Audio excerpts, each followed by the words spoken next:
all of these people, don't want to hear myself, in one room to have this discussion. So I'm very, very grateful to each and every one of you for making it happen, especially to you two. I know you're very busy, especially this time of year. I appreciate you being here. I think we're having a great night. We're going to have a great discussion, and we will go ahead and get started. And with that, we will start with the Pledge of Allegiance.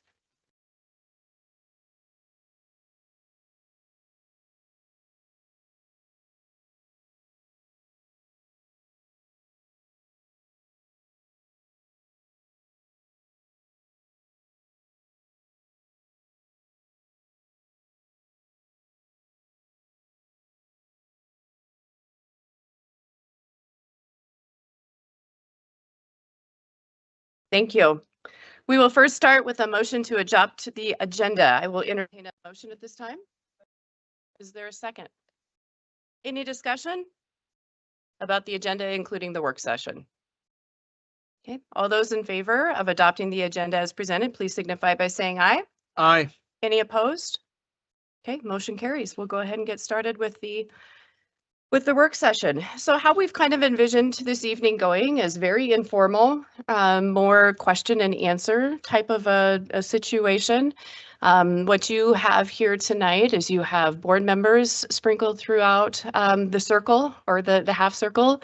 You have administrators, you have director of food services, you have school nurses, you have business office, you've got our superintendent. So the intent was to just kind of give you a flavor of those that we think will be directly impacted by the recalibration if it were to go through as proposed. Now, tonight is not intended to be adversarial or aggressive or anything like that. It really is just to discuss what we perceive to be, I think, unintended consequences is probably the best way to describe it. It's not Chicken Little, the sky is not falling, but there are some scary things and there are some scary elements within this proposal that could significantly impact our district. And so we want to talk about that tonight.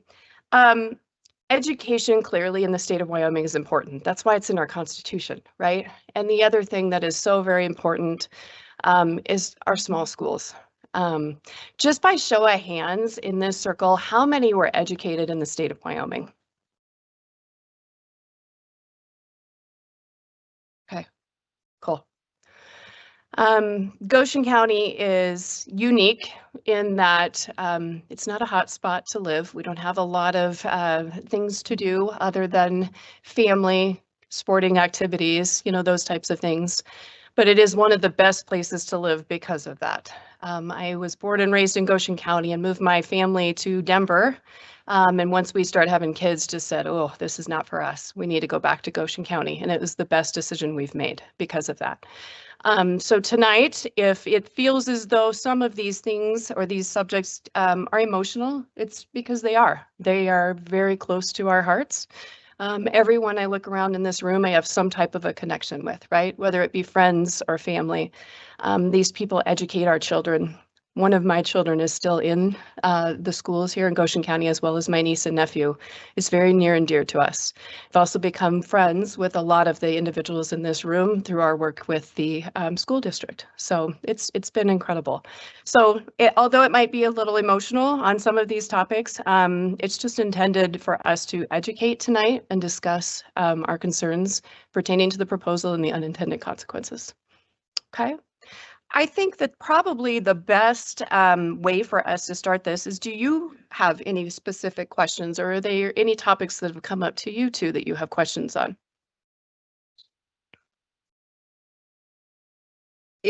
Madam Chairman, thank you for inviting us tonight. It's really good to be here with all of you. I would like to go over your overview and the effects that this could possibly have before asking questions. I think that for me, that would be a more logical approach. You bet. You bet. Thank you also for having us. This is what makes it work for me, is rooms like this full of concerned, educated citizens I've been in meetings like this all week, actually all month, from Newcastle to Torrington and beyond. And so I'm your representative, many of you, and so I just appreciate the input, and my phone number is easy to find for any of you. If there's something after this meeting that comes to your mind, education or otherwise, please call on me. That's my job. And I'm looking forward. I'm a great listener. Thank you. Great, thank you. Marcy, would you like to go through your PowerPoint? Is that how you'd like to start, or do you want to start by topics? Oh, sure. There are so many different people. You bet. Here, just so they introduce themselves. You bet. Absolutely. Or maybe we'll start on that side. That way. I would say it's not really fair to make those. First.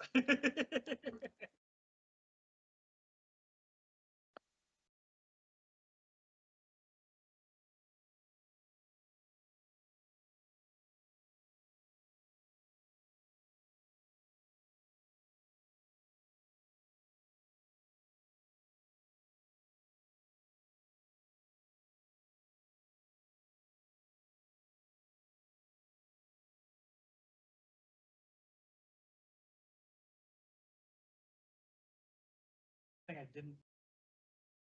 Microphones for this room. Your voice probably projects just fine, but for those who are watching on our YouTube channel, we've had challenges before for those who just can't make it, and we have obviously a full room. If you can just hit your mic before you talk this evening, and if you're in close proximity with those other mics, you'll be great. But just so you know, that would really be helpful for those who are just watching online. So I don't want them to have to miss out either. So sorry, Logan, but I know you're ready for it anyway. Never clicked one of these buttons, so take that. It's harder than it looks, isn't it? It is, yeah. It's a little. Can everybody hear that all right? Is that good? Okay. Yes. Logan Barker, principal at Torrington Middle School. We are 6th through 8th grade. Kelly Strampy, Board of Trustees. I have children in the district and my husband is a teacher in the district. Tyler Florshinger, the principal at Trail Elementary. We're 3rd through 5th grade. Valerie Sharp, Board of Trustees, and I graduated from Torrington. Tim Williams, principal at Southeast, also a parent of a student that goes to Southeast and husband to the kindergarten teacher at Southeast. Tony Goulart, trustee of the board. Lindsay Maxey, Platte River School Principal of the Alternative School. Sarah Chairs, I am on the board and I also have 2 children at Southeast. Sherry Steinmetz, and I am your state senator for Goshen, Weston, and Niobrara. I have 2 grandkids at Southeast and know a lot of people in this room I went to school with.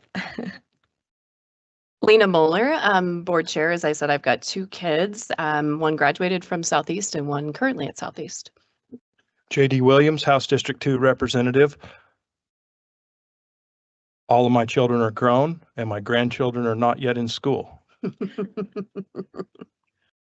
Ryan Kramer, superintendent Goshen County, husband to a teacher at Platte River School, and then dad to 2 students, one at THS and one at Compass Academy.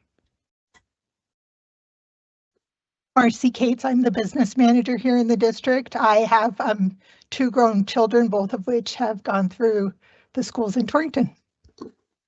Matt Daly, I'm teacher and administrator at LaGrange Elementary School. We are a K-6 school. Chris Alexander, I'm on the school board as well.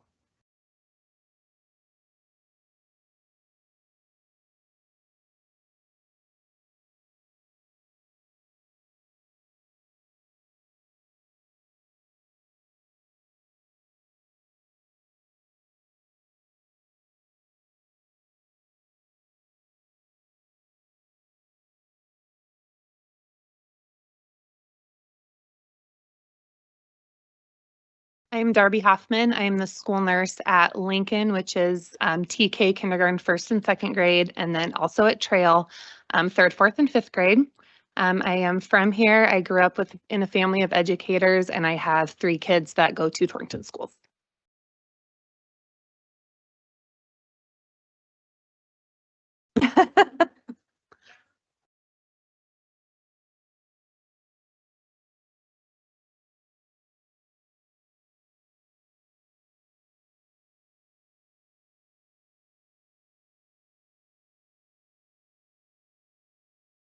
Great.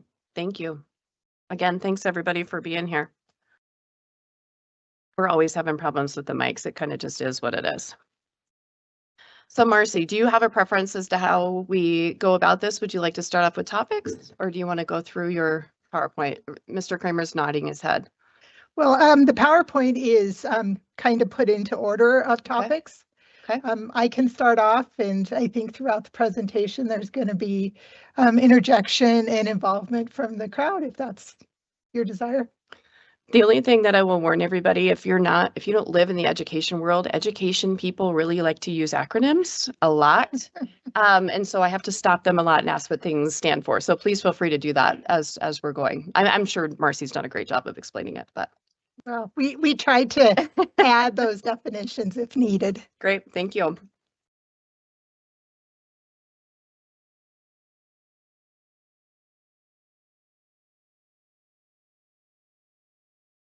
Well, we went too far now.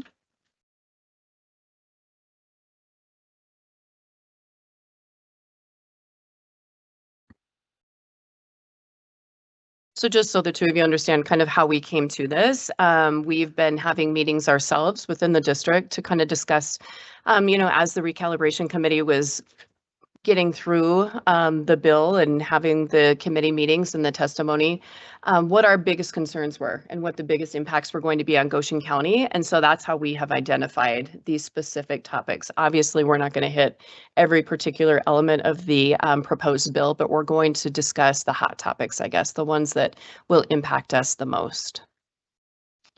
The first topic that we chose to share with you was the block grant. And we have lived in a world with the block grant, and we have a couple of visuals to share. We're accustomed to a bucket, and this bucket has provided us all the resources we need to do everything with. This particular bucket has baseballs in it, but these balls are symbolic of the students and the staff that we've educated out of this bucket. With the block grant, we have local control. Our board is able to decide the needs of the district and they're able to budget accordingly. What we have a fear of is that things are being put into bins and silos are being created. What we see happening is that there's an instructional resources category, which we're being told how much needs to be spent on instructional resources. That being teachers' salaries, benefits, compensation, tutors, nurses, everybody's instructionally falling into this bucket. And then we have a bucket that is symbolic of our retirement. We've received the retirement in the past in a block grant, and this proposed legislation has us receiving retirement as a reimbursement. So there again, the money is earmarked. We don't have a choice. It's paying for 15.19% of all actual salaries. The categorical grants are buckets, and we've lived with those. We have one right now for CTE for materials and equipment. But there again, that would be available to us again. And the mental health grant being another bucket where we're being told how to spend it. I was presented with the CTE grant. I think it's important. We're receiving a significant amount of money, about $160,000, which we totally appreciate, but that can only be spent on equipment, repairs, and supplies. It can't be spent on staffing. And, there's the potential that people would like to do that. So then everything else is left here. It's not very much. Sorry. So with that, I just ask that you think about the local control and the ability of the board, the superintendent to allocate funds as the best need of the district. So can we pause for just a second? Mm-hmm. So when we're talking about this block grant, and local control, and we as a board make the decisions or what have you. Can we ask Mr. Williams, I don't want to put you on the spot, but I'm going to put you on the spot if you don't mind, to discuss how it is, and I know we'll get into the co-located schooling and so forth, but can we talk about like how your building has allocated those monies for the 3 administrators and like how we really use those monies, given that we have that ability? Yep. So my building is funded as an elementary, as a junior high, and as a high school. And we are funded certain things under each one of those. And so within the block grant, we can then take those monies and use them not only for my building, but in other buildings as well, for the greater good of the district, the students, the staff, all of those. So for example, with the numbers, and you'll see this here in a bit, if we were to go to the co-located, we would lose a total of $759,614 just at Southeast, or in the funding that comes towards Southeast. And so even though that's not all, I mean, it is all money for me, it is money for the other district. There are other positions funded within this district outside of the model that allows us to do the things that we do on a daily basis that depend on that money. And many of those positions would go away if we were to move away from the block grant and that funding. So. Right. And so if I understand it correctly, the way that it works is right now you get, I'm going to call it credit for 3 administrators, Correct, right? yes. But we have 1 administrator at Southeast being you. And so then we are able now under the current plan to use those monies to distribute for other positions throughout the district, right? So for example, there's myself, and then I have a dean of students that is not within the model, but we have that. And I can tell you, I've been at Southeast since 2000, left for 2 years briefly, came to Lincoln Elementary in Torrington, and then went back to Southeast as the dean of students. So I've had that position as well. With all of the changes in education, the changes in our society, in family structures within Goshen County, all of that kind of stuff. Brian Grasmick, who was the principal at Southeast for many, many, many years and did it by himself, I would not. I'll just be honest. If I lose my dean of students, I will more than likely try to talk my wife into something and finding, I'm just being honest. I am currently, we have trouble finding people the way it is. And so I'm just going to be very honest. I took on more than I should have this year. I'm not only the principal, but I'm also coaching, and I'm at my wit's end, and my candle is fully burnt. And if we continue to lose people, people are not coming into education in droves. We've talked about student teachers. Was it science? Mr. Kramer did not have a single student teacher at the University of Wyoming this year in the program. And so people are not coming into our business. And if we are not able to have the positions that we have, it will get even uglier. Yes. Thank you, Mr. Williams. Yep. So I think that the point on this issue is that we as a board and as a district have to almost get creative, right, with the monies that we are allocated right now. But it's that ability to be able to determine where the needs are to feed those needs. Under the proposed bill, we will lose that ability. We will lose the local control. I have a question. Absolutely. Thank you, Madam Chairman.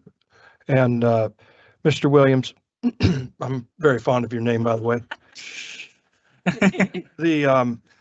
The co-location conversation, is that primarily a block grant conversation, or were the amendments that were approved in the very last recalibration meeting, do they address your concerns at all, the co-location amendment, or is this just help me understand that? I'm not 100% sure that go ahead, Mr. Clarify. The amendments help. They do. The amendments help, and I think you can speak to that when we get to that slide in relation to the where numbers. That, Okay, I was going to say that'll be perfect now where if you would like me to. Yeah, well, go ahead. Just do you want me to? Yeah, go ahead. Okay. Go for it. So right now, as we stand, we have about 250 students in K-12. We have funding for 8.42 K-6 teachers. 5.7 junior high teachers, and 10 high school teachers is the way it's broke down. The draft bill significantly reduced that. We would have went from 24.12 teachers to 13.5 teachers. With the amendments, Representative Williams, we would be at 22.34 teachers, 6.36 in the elementary, 7 in the junior high, and 8.9 in the high school. My concerns with that, along with the class sizes that they have gone to, even though they're better than what they originally were. If I have, let's just use the elementary, 6.36 teachers in the elementary, I currently have K through 6, so 7 teachers there, and a general funded interventionist that helps with reading, and so 8 teachers. So essentially, not only do we get rid of a general funded interventionist, we would also have to combine a classroom. My current classrooms, my smallest is 12, which is our 2nd grade. I could combine that with either kindergarten or 1st grade, which would give us 26 in a classroom. I think we all know the importance of small class sizes, especially at the primary level, when reading and math foundations are being built. Research would tell us that if a kid can read on grade level by the end of 2nd grade, there's a high chance that they will be successful. If they can't, there's a high chance that they're going to struggle. And so combining classrooms, Mr. Daly at LaGrange can speak to this. He doesn't have 26 in a classroom. He has, I don't know, what do you have, Mr. Daly? 6 or 8? Not, okay. 9. And that's difficult enough, trying to deliver curriculum at the K1-2 level. This would just be 1st and 2nd, or K and 2nd. So those would be my options at that. But it is better than what the original bill had for us, yes. Thank you. Mr. Gilchrist, would you like to speak to that as well, since we're on that topic of the co-located? No, I just think that we need to acknowledge it would be impactful for LFL and Southeast, no question. But we've already essentially made those cuts years ago, going to a single administrator and that type of thing. But roughly $1 million this year had the ability to be allocated throughout the district for what we put back based on the funding model.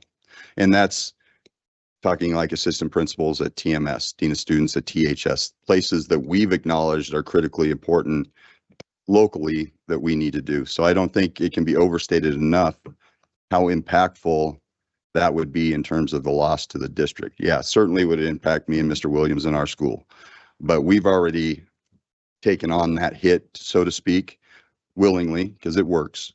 But that is substantial. And to Mr. Williams' point, the draft bill would not be sustainable. I mean, it would have a dramatic negative impact on the education within our buildings. So the amended version certainly helps. It's better than the drafted bill.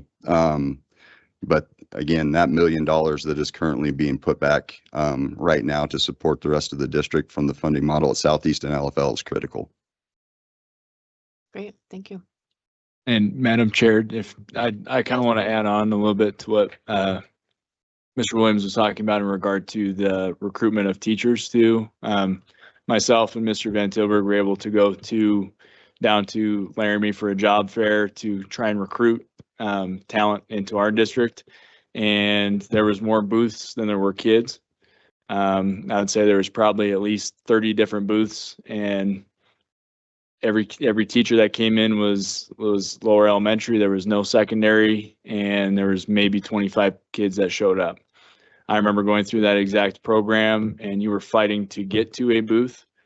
And it's just, we're really dealing with, I mean, with the substantial loss from both schools, along with the recruiting piece, like it's near impossible to get new teachers into the district. Thank you. Thank you. Representative Williams, did that answer your question? Yes, thank you. Okay, great. Absolutely. Thank you, Madam Chairman. So my question is it the siloing of the block grant that is going to cause you the most problem along with the co-location, or, I mean, where exactly in the bill is the problem that an amendment would need to be made? With us losing local control, like Ms. Cates said, and being able to make those local decisions as to what serves us best within our district, I feel like that will be very detrimental to what we do. I feel like we do really good things with the money that we're given. For example, I would just share some data here with you from my I have my reading and my math scores here for my school. 4 of our classes in the elementary at the winter benchmark, not even to the spring, are already over 90% proficient. Much the same in math. 4 of them are over 90%. One of them is already at 100% proficiency. We had 97 out of 101 kids proficient in math last year. We can do this because we are allowed that flexibility within that grant to hire someone like Mrs. Correa, who is our interventionist who serves K-6 students. Allows us to have smaller groups. The research will show that the smaller the groups the kids are in, the better they're going to do. If we were to lose that control and we have to go by the categorical grant and go into those silos, I fear that we will not be able to provide the people, the experts to work with the kids that we currently have. Follow up? Absolutely. For anyone that can answer it. So one of the issues we've had at the legislature and why the idea of siloing the money has come up, and it was proposed initially by Senator Scott, who has been a 42-year veteran of the legislature. And this was his idea, and we talked about it the last time we had a recalibration bill. I was on the conference committee for that. And the reason it exists is because in some of the larger schools, the teachers are not receiving the raises that we have allocated for them. And we were trying to get the money into the classroom, which is where I think you want it as well as some of the bigger schools have problems with administration being heavy, and the classroom is taking the brunt of that.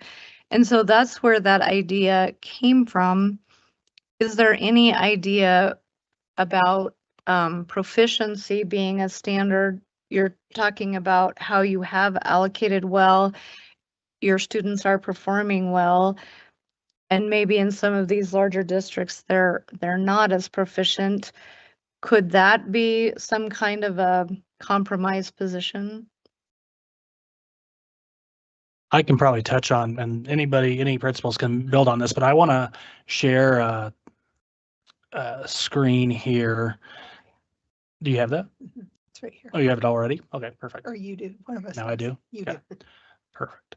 So from last year, just to kind of give you some number perspectives on this also, and we can get, I don't have this as part of your packet, but I can add this. So last year when the board was taking a look after the salary relations conversation, what we received then from, let's see if I can get down to, do you want to bring up also the allocation piece? Do you have that other? We're going to go. So this is what the board had chosen last year on how to spend the dollars that we were allocated through this bucket. So this bucket here, let's say 2 of these were the 8.5% for teachers. And then there were the other pieces that we got for various other ones from what was the other pieces that were increases? Utilities was lower. Professional staff, utilities, supplies, and technology. So we had the whole bucket here. Those 2 will represent the 8.5% that we had for teachers. And then this will represent the remaining dollars that we had. So if you look, through salary relations of a group of about 25 individuals made up of board members, teachers, classified staff, we met 3 times during the school year. We just had our second meeting of this year yesterday. We came up with the allocations that we decided to spend those dollars. And cost of steps was roughly about $184,000 for the district, which goes towards staff members. Cost of lane movement, again, $136,000, which goes to staff. We also made a decision to sustain early lit interventionalists at a cost of $120,000. Also sustaining 3 English language arts instructional coaches at $249,000. We then had a base increase for certified staff, administrators, and extra duty base, which was a cost of $376,000. We also then increased the classified base by 6%. Then we had to have an increase on our health insurance. Currently, the district pays 88% of health insurance. The remaining 12% is paid by staff. This was the cost that we utilized, $316,000 again from that bucket, and then adding 6 new positions at Lincoln, Trail, TMS, THS, LFL, and Southeast. And then the cost of alternative class sponsors, which was an additional position that we added, and cost of adding psychologist-related service provider recruitment retention incentive. And then we did change a savings by changing psychologist incentive. So when you add all of these up, which all are staff, these are all staff costs, and we had 8.5%, we actually received 1.3 million from the ECA. Our cost with all those items was 2.1. So we actually, that 8.5%, we had to take from other places in this bucket to get to the 8.5%. 8.5% didn't cover everything that this district spent on staff. But when the LSO put out a report on just our staffing increase, which we increased the base by, that number is obviously less than the 8.5%. So you never will have that match of 8.5, no matter what you do, because 8.5 on that item will never equal 8.5% on our base, because now we've also changed, because of the new recalibration, we're talking about averages of salaries as opposed to base. So these things in this bucket are very meaningful when we're in salary relations, because it allows us to then, as a district with local boards, making those decisions and allocating those dollars where they're best served. This is drastically different than the list in Laramie 2. They're going to come up with a different list. Niobrara is going to come up with a different list of what they prioritize. And that's okay, because we are different districts. But our local board elected officials here know where those dollars are needed the most. And those members of that salary relation committee get to hear from the teachers and the administrators in our district where those dollars are needed most. That is the best place to make that decision, as opposed to down in Cheyenne when we're trying to make and put everything together, when there's no way someone down in Cheyenne in those positions who is a representative of Teton County can make the best decision for residents and community members of Goshen County. It's just not possible. And so I understand the thought process, but I think, again, we've talked about this a lot of times on our board. It's a lack of communication. It's a lack of understanding where those dollars go, because Marcy and I are more than happy to sit down with anyone and go over, here's where the dollars went.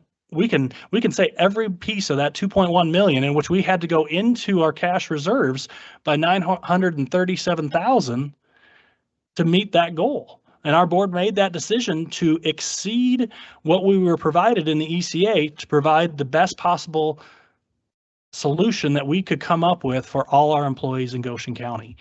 And that's where those dollars are going. It's not going to pad anyone's pockets. It's not doing anything other than right here to help sustain the programming that we have to get the results that we're seeing in many of our schools. And, Mr. Williams talked specifically about the great results we're seeing. In our winter benchmark assessments for Ames Web and Reading, at winter, we're 75% of our students in kindergarten for K through 5 are proficient. In the winter, we're going to exceed, and that's the highest percentage we've ever had.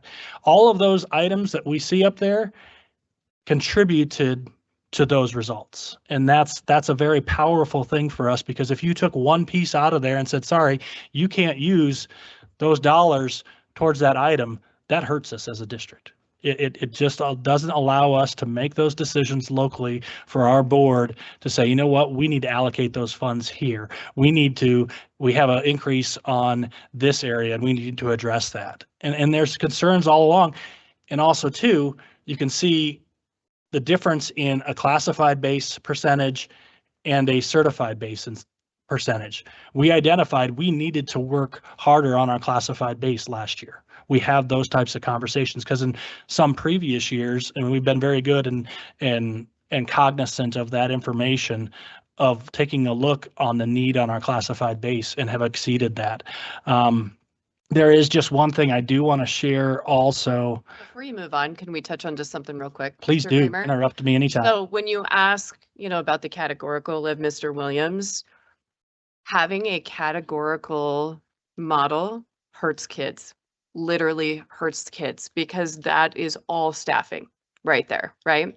We as a board made the decision because we had that, that ability and flexibility to take out from our reserves almost $1 million to be able to fund those positions. If we lose that ability, it directly hurts kids. It's not going into fancy sports equipment. It's not going into jumbotrons or whatever else, right? It literally is going to hurt kids because we will not be able to fund those staff members like that. Madam Makes Chair, sense. Yes, Mr. Gilchrist. Senator Steinmetz, to your question about the co-located schools. And Ms. Cates, please correct me if I'm wrong.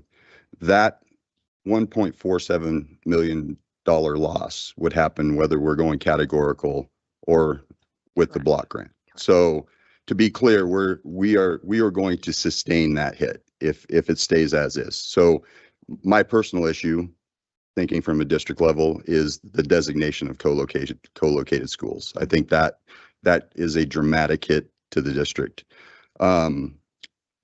The block grant model versus the categorical model allows us to distribute that hit better. But I think the issue is with the designation of co-located schools. Thank you, Madam Mr. Chair. Gilchrist.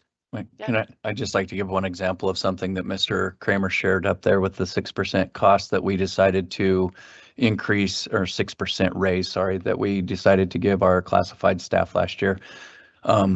I lose classified personnel all the time.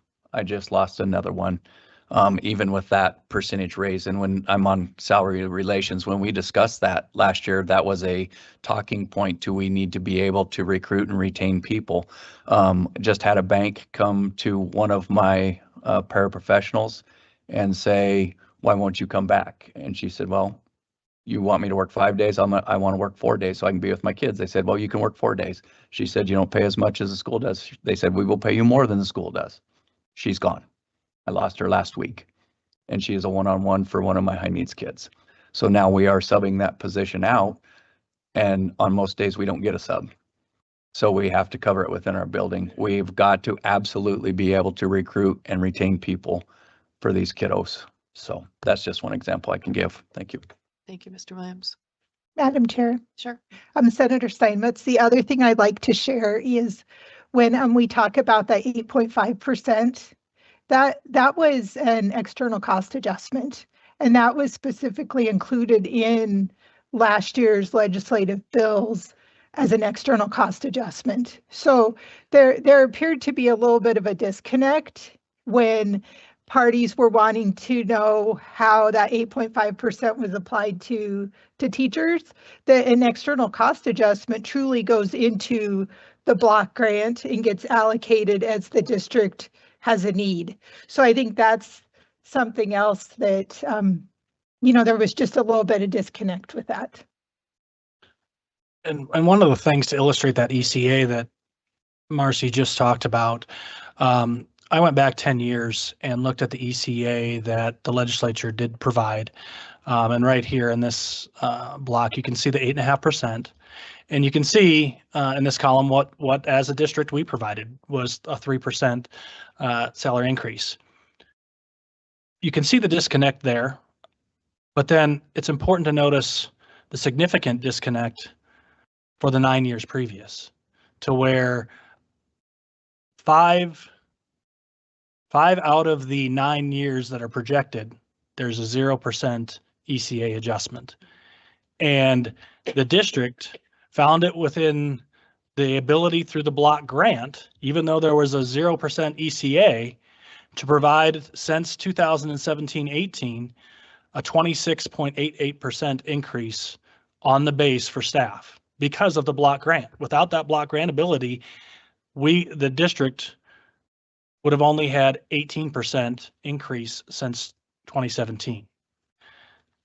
Here's the actually scariest information that I can actually attach to this too, is when we look at the Wyoming, the acronym WCLI, which is the Wyoming Cost of Living Index. Since 2017, that's gone up 34%. And we, even exceeding the ECA, have only been able to go 26%. Now, I also have the same for our classified, and we've been able, again, to exceed what the ECA has provided, which was 19%. We have provided since 2017 a 48% increase on the base for our classified staff. That's something that we're very proud of, but obviously, as Mr. Williams can attest to, we're still not having an effect in comparative measures on other sectors within our own community. Not only have we tried through going to multiple, facets through some of the things that we're doing to attract and retain teachers through recruitment, but also classified staff and the challenges that still exist, even by exceeding the ECA. And I think that's where we find ourselves in this difficult recalibration, is because of the years we see these zeros, because were very hard decisions to be made in there, and I don't certainly envy anyone making those decisions in those years, but we find ourselves in the position we're in now because of what we did in the past. And that's where we're finding that connection. And that's why the block grant, especially in lean years, is vitally important for small schools and districts to be able to look at the things when Goshen County was so many different districts and individually, and they came together, it was to absorb the challenging years. And so it's the same thing with the block grant. A block grant allows you to absorb more challenges than you're able to do singularly through the other options that might exist. But even with those challenges, it is, and we spoke about this before the meeting, it is critical that we keep each and every one of these small schools open. It is critical. It's why we're all here.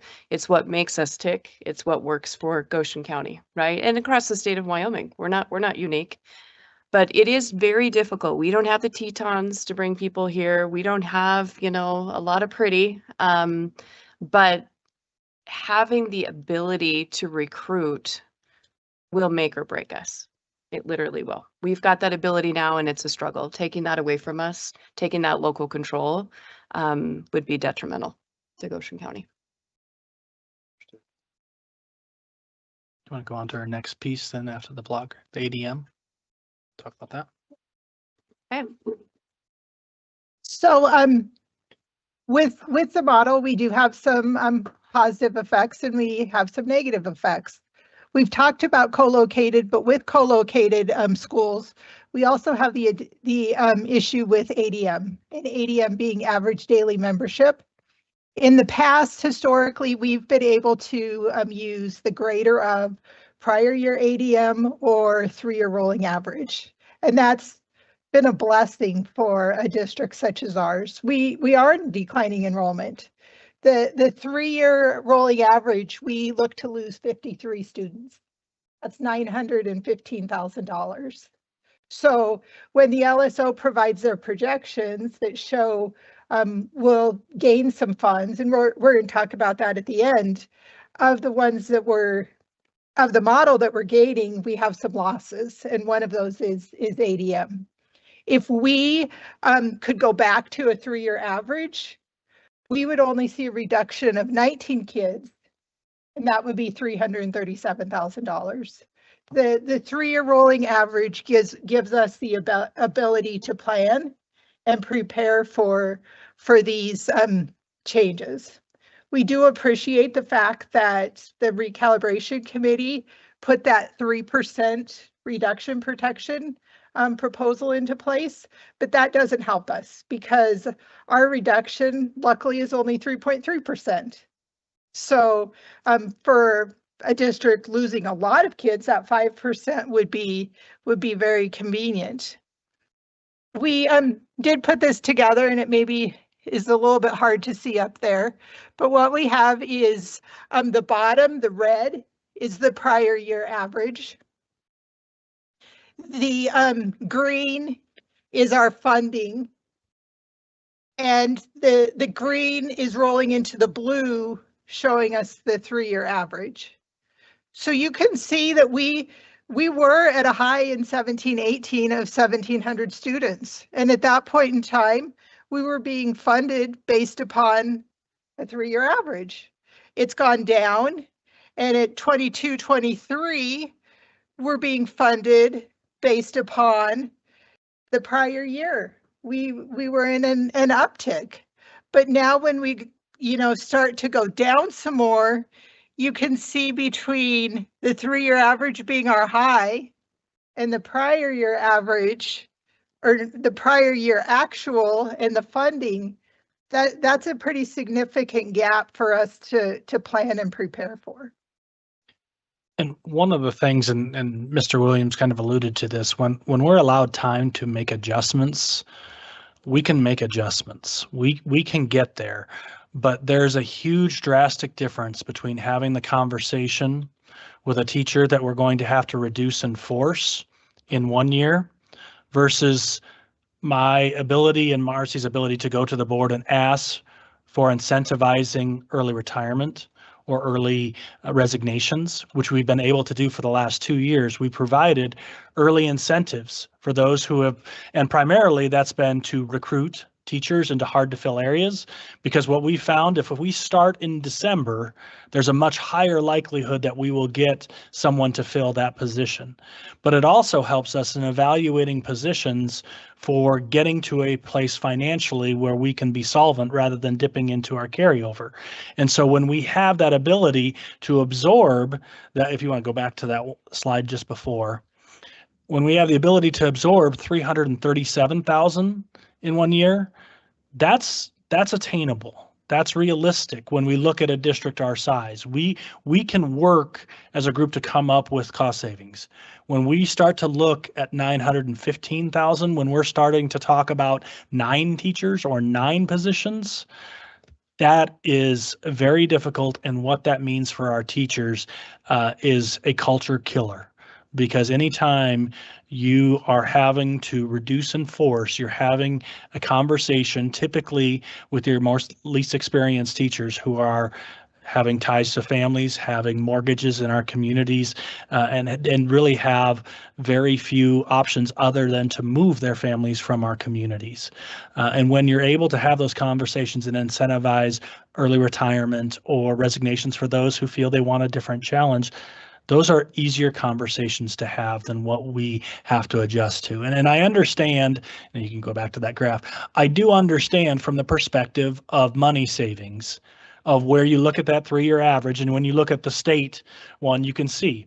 But if you go back and look at the state one, you can also see for as many years as this would be a savings, if you go back to the 2017 through 2020s, there was a cost savings in the 3-year average for the state because they weren't having to go jump up to where that average hadn't caught up to the increasing enrollment. So I think it's short-sighted to go from 3-year to 1 year, because right now for the state, you bet, that saves money. That's a money savings for this year. But what happens when our enrollment starts to creep back up? Because at some point in time, it will either level or creep back up. And then if we were still on that 3-year average, there would be time for the state to adjust to that too. And so that I think there's ways to come to an understanding that to lessen that blow, that we don't just need to throw out and make these changes, because when you start pulling different levers, it has a drastic effect on schools. Because a lot of people would say, well, yeah, we just fund on 1 year. That makes sense. You have this many kids. This is what you do. it takes a long time to make adjustments in school districts because of where people are allocated and when we have to start recruiting because of the school calendar we're on. In the private sector, it's forever moving, but we really have, as Holly can attest to, we have a hiring season. And right now we are in the absolute best time, December and January, where we're starting to recruit as many people as possible. When we get to May, June, July, it is very, very difficult now. And it's still difficult even in this time for hard to fill areas.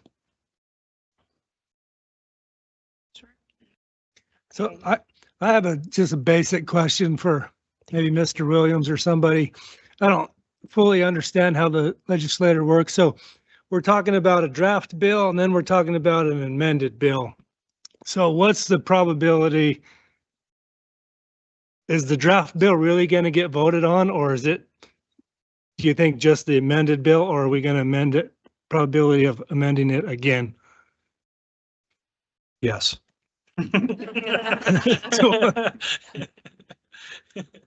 Thank you, Madam Chairman. Yes, so the recalibration committee amended the bill that they forwarded to the full legislature that we'll take up directly, is amended. And I do believe they is because of the input from schools just like this all across the state, stating concerns, just like we've been hearing. We will work that bill again. It will be amended multiple times. But this input that we're getting is fantastic. I mean, it gives us the information that we need to know as we work through that amendment process.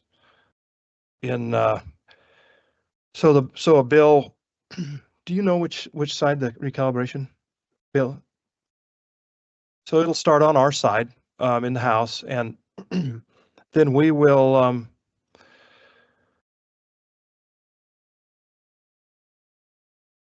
send that bill be sent to committee, and public will have opportunity to weigh in our committee work. We'll have 3 readings on the floor once the committee sends it to the back to the floor, and then it'll go down the hall to the good senators, and they'll do it all over again. So there will be plenty of time to amend.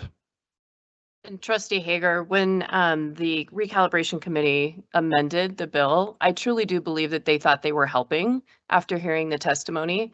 The concern is, and the purpose of this meeting is the unintended consequences, right? They really thought they were helping by throwing us a bone with the 5% and the ADM, and come to find out that actually doesn't help us, right? So there were amendments made that I think the intent was to help. It's just, in that environment, it's so quick. They didn't have a lot of time to think through like what the unintended consequences were. And they're still there, even with the amendments. And that's the concern. Okay. Senator Steinmetz, did you have a comment or a question? Yes, thank you, Madam Chairman. Well, to comment on that, that is when the public input can come. And if you have specific amendments, all of you who have had experience and understand what the major issues are for our district or our area, get into that language and send those ideas to us, because we will have both the time in the committee, which it's much easier to amend in committee than it is on the floor, because you don't, you only need the majority of the committee, just like the school board here. It's a smaller number to deal with. So it's much easier to do the work in committee. And if you come and you have the time to sit and present, whereas on the floor, we have to be able to represent those ideas, and we may not do it justice compared to how well you know the subject from the local district area. But that's also what the State School Board Association is for, that you're a part of. They can bring forward your ideas as well. I don't know how that works if the boards get together and decide on something. I always worry that our local districts, our little schools are much different than the bigger areas like Natrona County and Casper and Cheyenne. They have different challenges than we do, and they have more votes on the floor. And so that's why for us as smaller districts, it's better to get our ideas in the committee process than it's harder on the floor, because it's, we can whip those votes and we'll work very hard to do so, but it's easier to get an amendment through in the committee. So if you can come up with the ideas that you really want to push forward, that would be great for us, because we can go into the committee as your legislators and ask for amendments too, or support you in those amendments. And we can make a lot of headway as the bill progresses through. So it will start in the House. Every other bill will need a 2/3 vote except for the recalibration and the budget bill. So there's no caution that it won't get introduced into a committee. It will get to a committee. I know people are very serious about passing a bill, so we need to make it the very best that we possibly can, because we haven't successfully passed a recalibration bill in 15 or 20 years, I believe. And so that's why we keep getting sued. And we were just talking about this before the meeting began. That is the rub. We're darned if we do and darned if we don't, because when we recalibrate, we work through these kinds of issues, but if we don't recalibrate, then we get sued. So we're kind of in a tough position, and just want to do the very best work that we can for all of you and for our kiddos. And my question was about if Mr. Kramer was talking about making adjustments and getting through the lean years. We had a lot of ESSER money come in through COVID, so we upped your ability to retain money in an account in savings. Has that been helpful? Because that was the idea, that we wanted you to have flexibility and retain those funds. And I think it made a big impact for other districts that are recapture. We are a district that we really are in that middle. And so it allows us to really kind of maintain. Marcy and I typically have set goals around our carryover, and that has been actually around 10 to 12% where we'd like to be. I realize in other districts, that's not possible for them because of the amount that they have to write a check 2 times a year. I believe Campbell County's was 43 million, I believe. And so their percentage has to fluctuate. That 30% was very meaningful to them because they go and write that check for 43 million and it just drops significantly.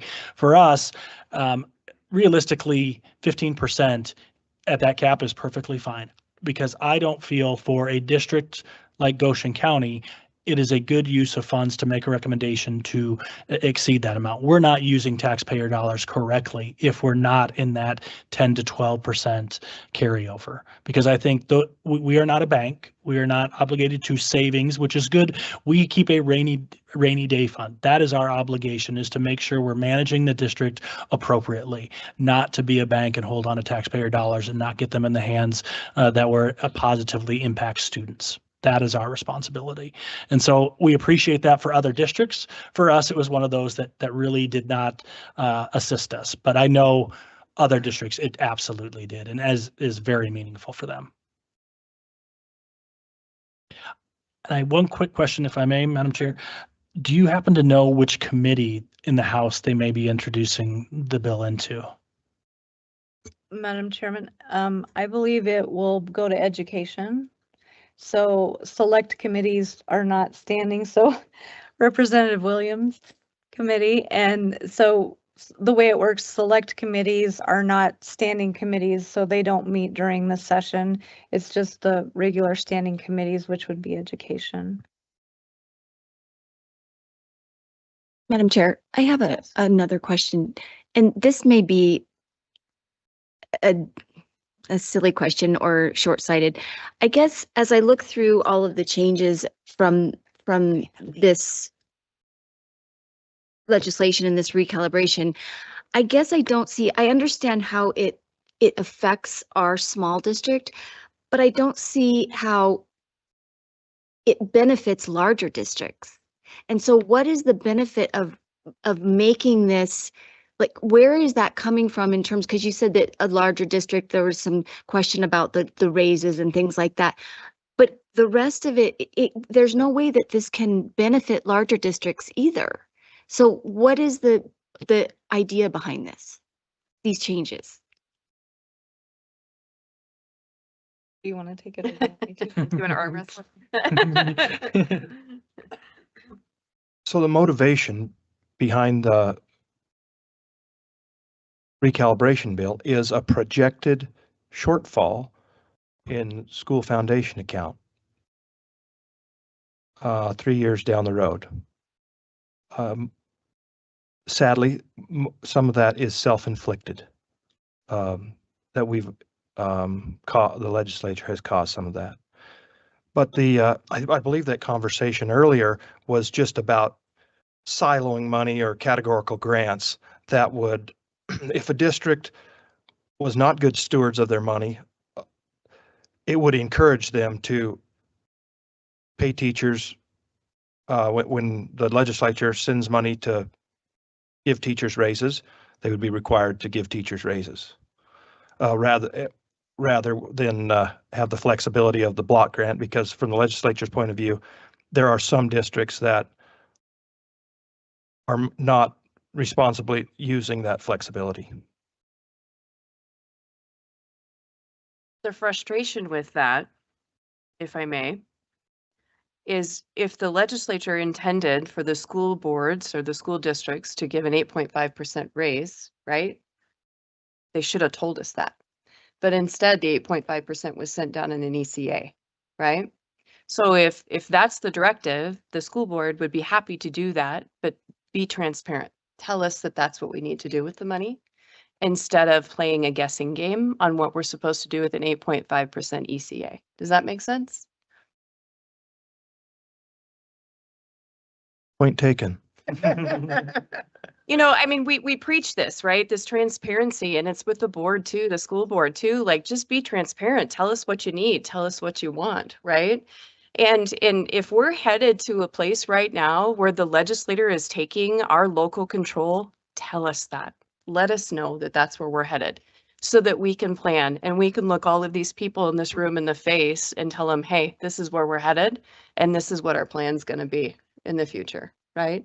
Like, we need to be able to know this up and down and all over the place is exhausting. It's incredibly difficult, especially for these younger teachers when we're discussing RIFs and so forth. So I think that transparency would be much appreciated, especially from somebody sitting on a board such as this. Thank you. And if I may, I would remind you that neither the good senator nor myself have been involved in the recalibration conversation. We understand, absolutely. And I appreciate that you both are here to send back our message. I really do. It really is helpful. It's hard for me as a board chair to sit here and think, why isn't the legislature asking the people who it impacts, right? We bring in all these fancy consultants to the tune of $1 million, and you know, we're talking about money. It's like, man, ask these people. It directly impacts them, and it directly hurts our kiddos. So I do appreciate that. Absolutely. Marcy, did you hit everything you needed to on ADM? I did, and Sherry kind of gave us a segue into the interest earnings topic. I was going to ask Mr. Kramer if that was a perfect segue into that. Absolutely. And I apologize for not referring to you as Senator Steinmetz.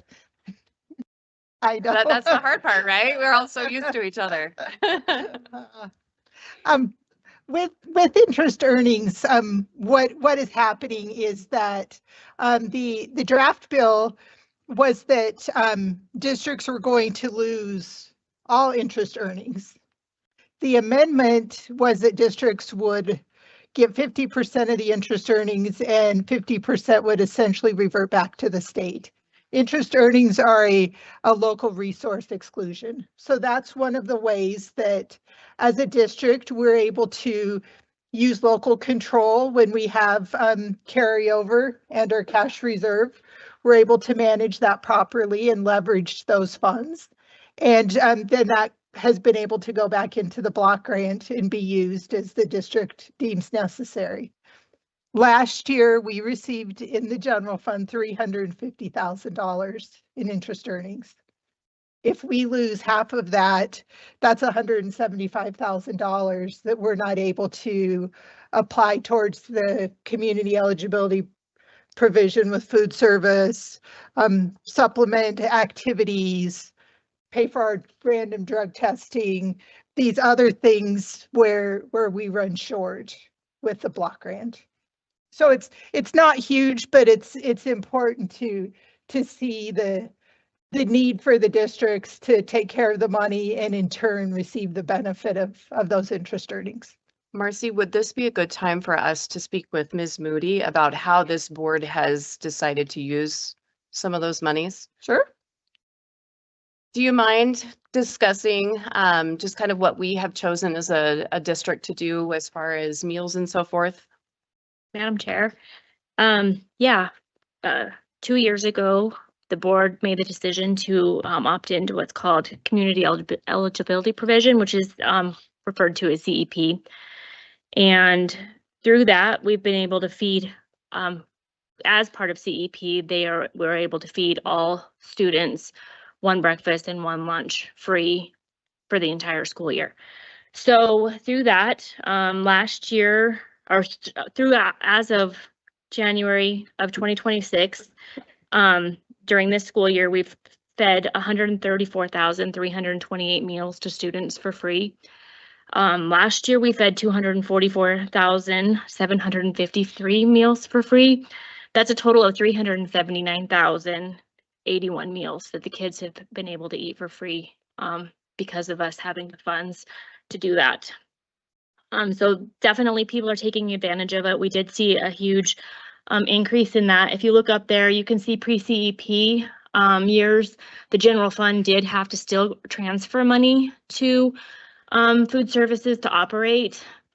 During fiscal year 25, we did, the district did transfer 535,000. This year it's budgeted 450,000.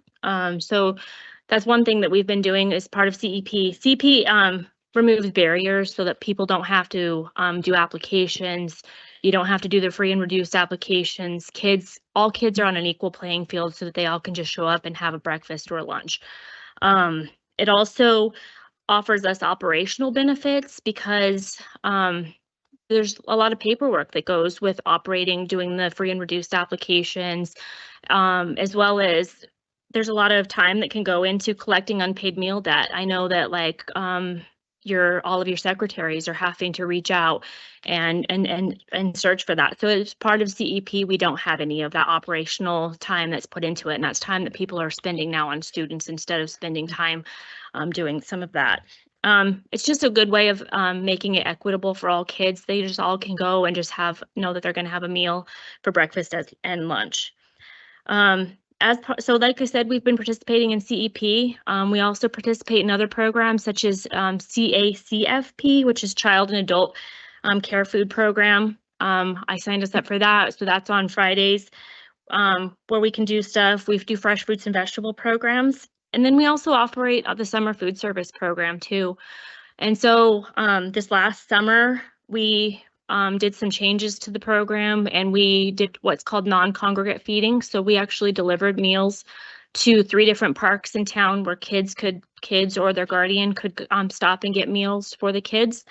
And so that was good. We were able to serve 3,840 breakfasts over the summer, as well as 4,741 lunches over the summer in those 2-month period for kids who wouldn't otherwise have meals maybe in the summer. So that's part of our summer food service feeding. So, I mean, I guess if you have questions about it, we've been doing a lot of good things, and the board was able to, as they said, use the funds to be able to allow us to participate in CEP, which has been a great program.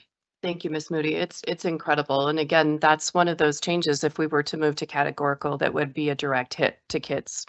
Because it's also one of the things I'm the most proud that this board has done is to feed kids at no cost to those families. So thank you for that. I appreciate that. Anything else you want to add, Marcy, on the interest earnings?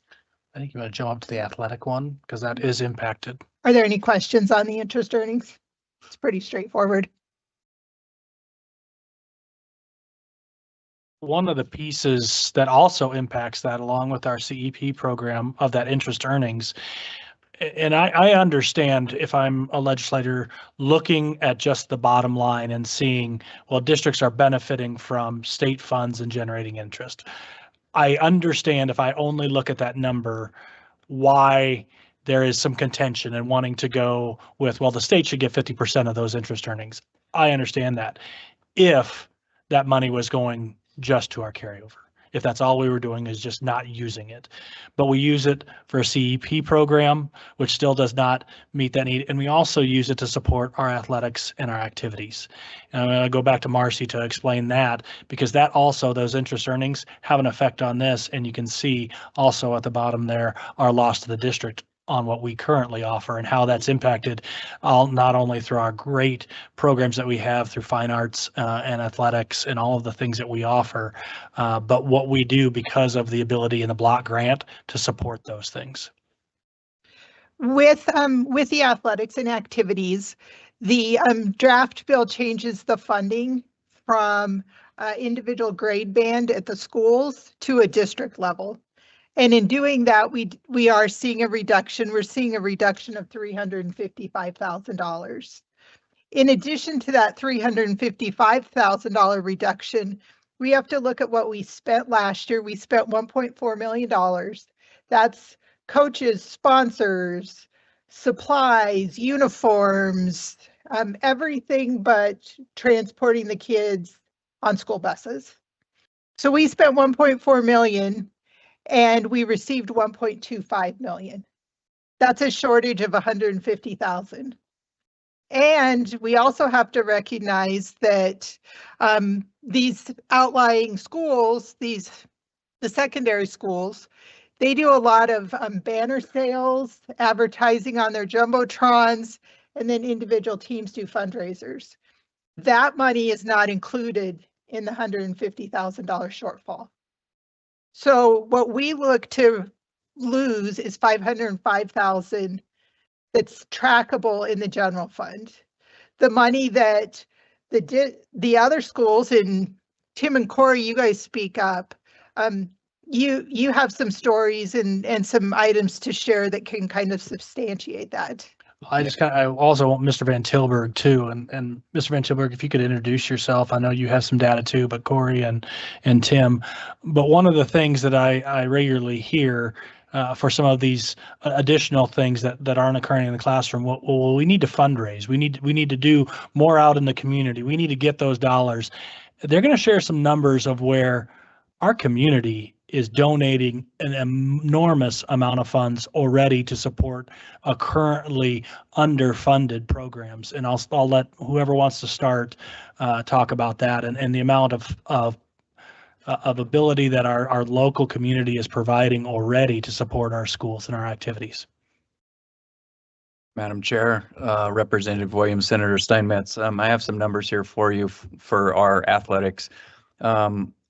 Like I said, I've been at Southeast since 2000. I became the athletic director there. I coached for years and then became the athletic director there shortly after 2010. The farthest I could go back and find an athletic budget for Southeast was 2015-16. At that point in time, it was $20,300. Now that pays for everything. Our entry fees are uniform, or it's supposed to, sorry. It's supposed to. We start off and we take an $1,800 hit to the WHSAA. That's our dues to them. We pay the CWAC conference $500 a year. We pay the 1A Southeast conference $600 a year. And those are just our dues before we even get started. Then we pay catastrophic insurance. We pay for all sorts of stuff. And luckily, the district has taken on like helmet reconditioning. They've taken on half of the bill for North Platte physical therapy, which is not something that we were taking or doing at that point in time. But like I said, in 2015-16, it was $20,300. Last year, 24-25, our budget was $11,900. That's how far it has been reduced for us. And we are still paying the same bills as we were and even more. For example, back when Mr. Eisenbarth, and I cannot give you an exact year. Mr. Eisenbarth was the girls coach. I was the boys coach. We replaced both sets of uniforms for $4,000. Last year, we replaced just the girls' uniforms. We only got 15. We could not afford any more than that. They were over $3,300 just for the 15. A cost of a basketball in 2010 was $45. They're now $95. Case of tape for ankles was $25, and they are now $87.50. So we're with the money that we spent last year. In addition to that, we now sell banners. I think this is our 5th or 6th year doing that. Some of the community businesses and I got to talking about how we could reduce the number of kids coming in and asking them to buy a candy bar, asking them to buy anything and everything. I'm sure you guys get hit up all the time yourselves. And so we went to banner sales, and we've kind of restricted the fundraisers through our school. We've been able to average about $22,000 a year in doing that. That's now what we use to pay for our helmets, our shoulder pads, our uniforms, things of that nature, things that we simply cannot afford out of our sports budget. And then Senator Steinmetz, I know you've attended before our Booster Club auction. Our Booster Club does a great job. They raise probably on the average around $40,000 to $45,000 a year, and that's not all into athletics and sports, but partially. And so I'm really worried about what it will look like for those kids that do play sports and they're in activities. I did look up some research out of the University of Kansas. Students that participate in activities or athletics are 10% more likely to graduate high school. 97% of them graduate high school, which is on the average 10% higher. They're also 10%, or they also have an average of a 10% higher grade in all their core classes. And it just, like I said, I'm coaching right now. Every single day we have grade checks. We do missing assignment checks. I mean, those kids are students first, and they will always be students first. And so I think it's very important that we keep our kids involved in that. Southeast last year had a 94% participation rate in athletics and activities. We're down to 89% this year. And we're struggling to fund everything that we need with the money that we're given through that. Very similar situation at LFL. I've been at LFL since 1978 when I started as a kindergarten student. So,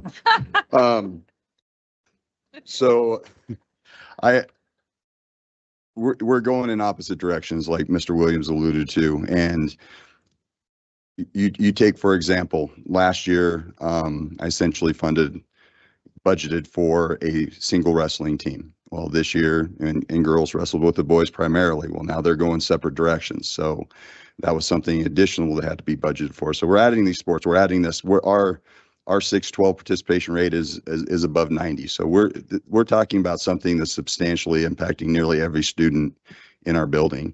And again, I joke about 1978. I mean, I'm as dogger as anybody gets, and I know what the athletics, the extracurricular activities, our FFA programs, the impact it has on the culture of not just our school, but our entire community. So it is not sustainable with what we're doing. We have not restricted our schools. We have a fantastic booster club, not as lucrative as a booster club as Southeast. So we do additional fundraising within the sports, but we simply couldn't be doing what we're doing based on what we're currently budgeted within the grant. Mr. Van Tilburg? I'd like to add just on this topic. My wife and some other people might really chew me out for this, but I'm just going to speak on the private sector to this. There is a tremendous amount of money, multiple groups across all kinds of schools that nobody within the district. I mean, we can't go tell Marcy how much money we're raising and helping with these kids. I mean, she just doesn't know about it. Just plain and simple. It's honest truth. But there is a tremendous amount of money that the private sector raises, and sets up its own account, sets up its own, we have little boards and groups. And so there's all kinds of, it's just, there's a lot of people that help fund athletics and those different programs right now that are just aren't even seen. Absolutely.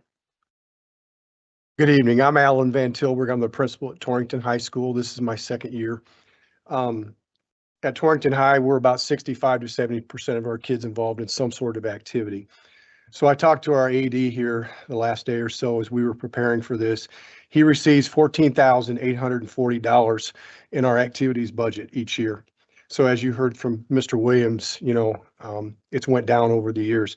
He says he spends every penny of it. To give you an example of that, he raises about $17,000 a year in what we call banner sales. That would be, hanging banners in our gymnasiums or our football field or advertising on our, digital board in the gym.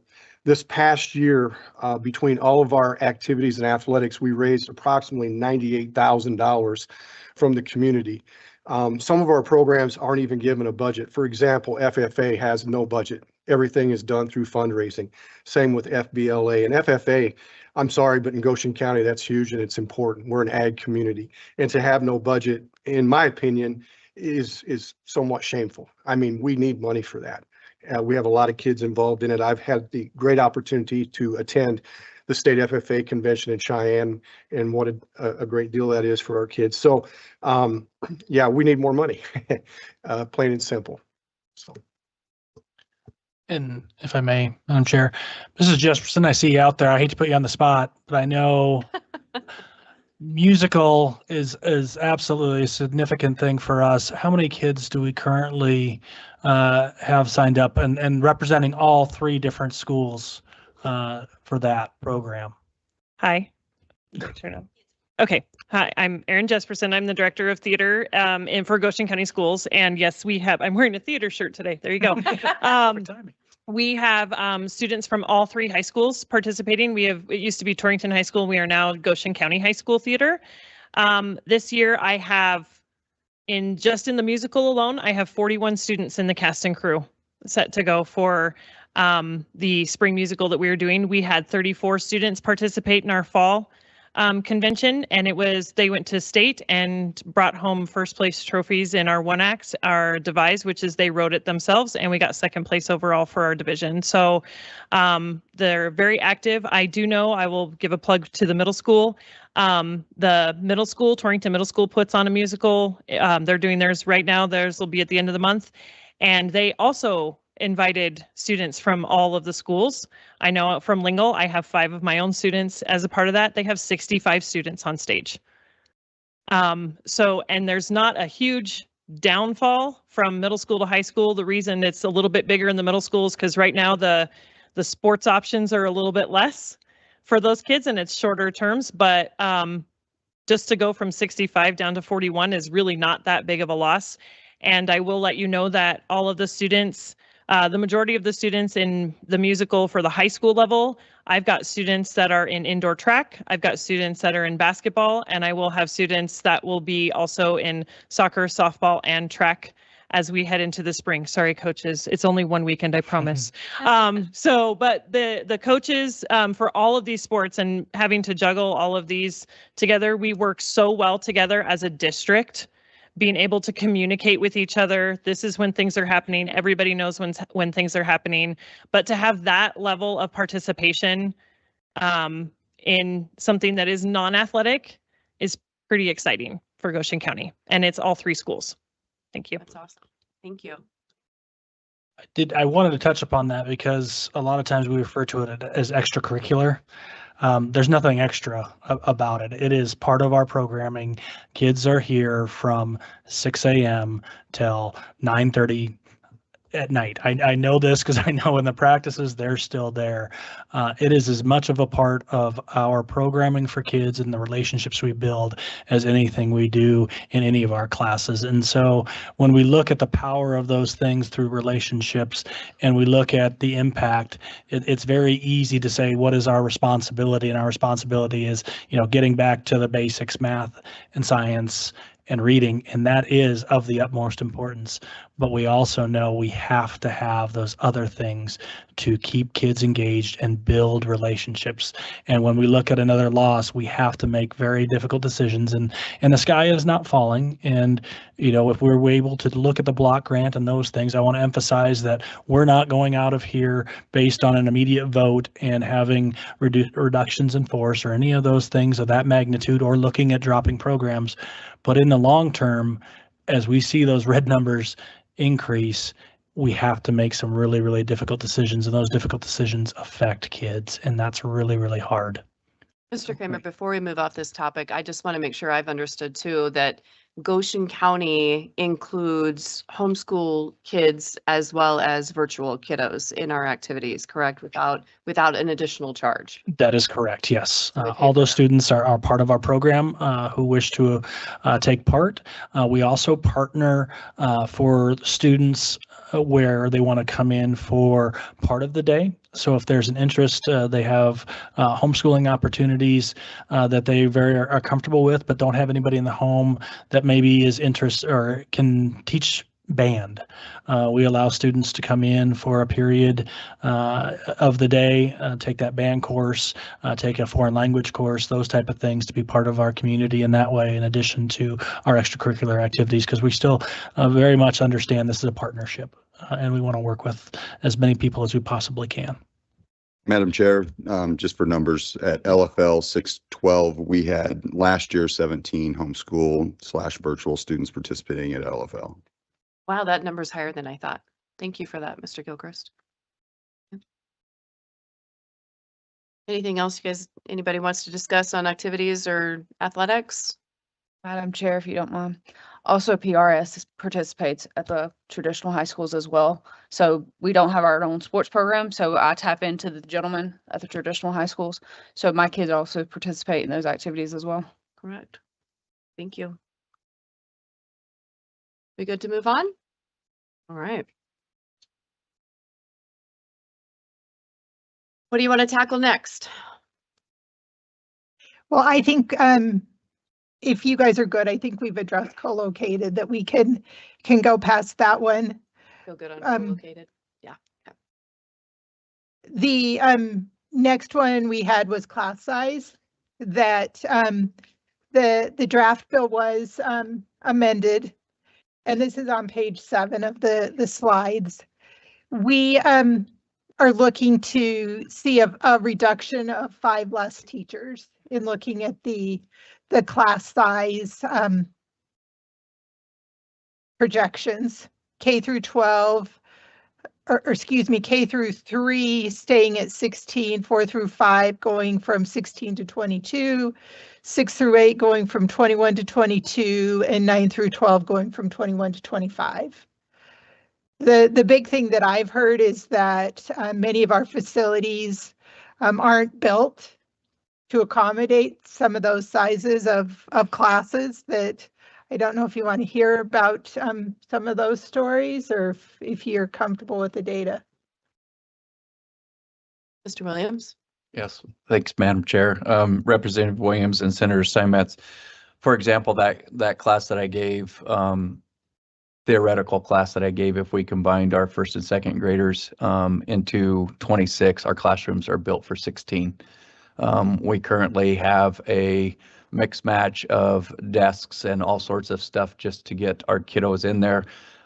In our high school, we have 26 seniors currently. They take modern American studies together, and it is a mass of humanity in there. I would invite you to come someday during third period and see that. It's putting that many of those large-bodied kiddos in a room is very, very challenging. Their bags have to stay outside. They don't take much in the classroom with them, just simply because there is not room.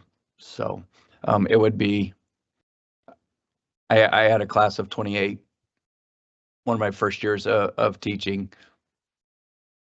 It's not sustainable. It's not doable. So not in the classrooms we have. Thank you. I have the most recently built building. Senator Steinmetz, you were involved in the groundbreaking with that and opening that building. And it was designed around that 16. Of course, we built in a little bit of leeway with that, but I've had classes upwards of 28 in those classrooms as well. And you're watching fifth graders crawl over desks to get to their desk type situation with those class sizes. So the increase of class size, and of course it's a district average. So when you see those numbers, those don't necessarily apply. We very rarely at LFL have numbers under 20. Try to keep kindergarten in that realm the best we can, and first grade, but generally we're in that 20 range or above. Well, and I will speak to LaGrange. We're the smallest school in the district and we have multi-age classrooms. The way that we are able to sustain that is because we have smaller numbers. So in the past, since I've been at LaGrange, our largest class size was of 9, and that was 3 grades combined, 4, 5, 6. And so we do have the space, but then you run into curricular requirements. So with all of our programs offered in our guaranteed and viable curriculum with language arts, math, science, and social studies. In order to get all the curriculum in, it's very tight trying to fit all those things together. Currently, we're as of Monday of this week, we have 2 grade levels in each classroom, and that seems to work well. We can manage that with our small numbers, but we really can't go any smaller than we have because of trying to fit in the direct instruction that we need for each grade level. So coming from a school where size isn't an issue, there are other considerations as well with the curricular requirements that we guarantee for students in those core areas. Thank you. Thank you. Madam Chair, may I speak? Sure. I'm a little off topic here, but I'm hearing about these class sizes and the difficulty of the students having to crawl over desks. And I'm just a little concerned about a whole nother topic of fire safety and evacuation of classes and children in schoolrooms. And it has nothing to do with this, but I'm a little concerned about that. And I just think it's something that worth noting. But like I said, it's not what recalibration is about right now. But thank you. Your question. Yes. Sure, absolutely. So, Madam Chairman, just one thing. So if we don't silo the money, we're merely having a discussion about what the funding looks like. So we're not requiring you to make those class sizes that way. It would just affect the funding because the way the block grant works right now is that's our estimate for funding those positions, but we don't require you to have that amount of students so I just want that to be really clear for everybody. I know some of you probably know that, but we're not requiring you to violate the safety code or anything like that. What happened when they did the Campbell decision, the Supreme Court of Wyoming, they said we had to create a model that would be a fair and equitable funding model for all schools. And you probably know that decision better than I do. But over the years, so it simply puts together a rubric for us of how to justify the spending and that everybody is on equal footing. And that's what it's designed to do. So I just don't want anybody listening online or someone out there in the hinterlands to think that we're coming in telling you how many kids have to be in a room with a teacher. It merely equates to how the legislature decides how much money the school district gets. Yeah, and so Mr. Kramer, do you want to explain, like, again, this goes back to our unintended consequences, right? No, the legislature is not telling us how many kids to have in a class, but they are, through this proposed amended bill, funding the district less teachers, less FTE, right? And so if you don't have enough teachers, per kid, then that's where we get these bigger class sizes. So do you want to address that, Mr. Kramer? Yes, I'd be happy to. You know, it works great when we look at the bill and a kindergarten class has 16. That's perfect. That's ideal. When that class is 17 out at Southeast, it doesn't fund me for a whole nother teacher. It funds me for a portion of a teacher. I can't hire a portion of a kindergarten teacher. I can only hire one. And so I appreciate Senator Steinmetz bringing that up, because even when you look at this, not all of our class sizes are 16 either in kindergarten through 3, because we have some that are 12. We have some that are 17. We have some that are 15. We have some that are 20. And so there is that variance, and it does make it difficult to be able to especially at the elementary level, when we have or are allocated for 5.23 teachers, I'm not finding a 0.23 teacher on that. And so I'm having to have that balance. And again, it goes back to that ability within the block grant to be able to use those dollars where we see fit, because there are some grade levels that have fewer kids.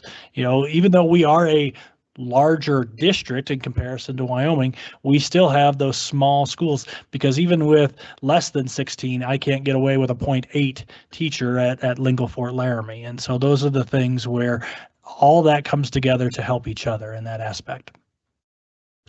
Madam Chair, I'd like to elaborate too on a comment that Senator Steinmetz made. As business managers, we like to use the analogy and remind folks that this was intended to be a funding model, not a spending model. So if it's truly used as a funding model and local control is allowed to work as they should, it all works perfect. But if we suddenly have these individual buckets, it then becomes a spending model, and it doesn't work so well. Right.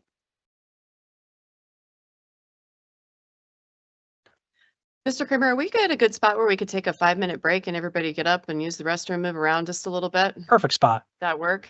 Great. I'm sorry. Always ask. Always ask. Don't depend on me.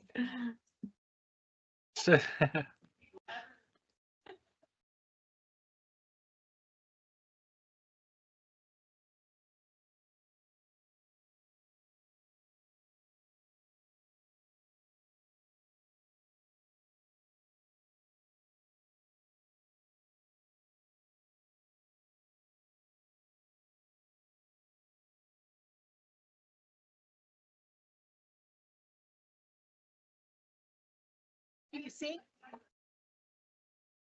Which one are you seeing? So here is, and Ryan said you had this, so this is the class sizes, the 4 through 8 is 22. LSO gave us.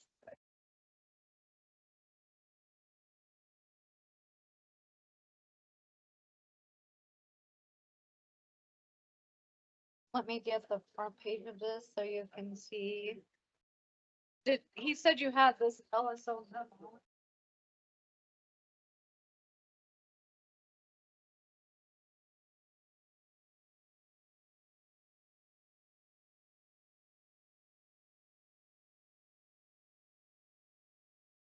I can. Because these are the latest.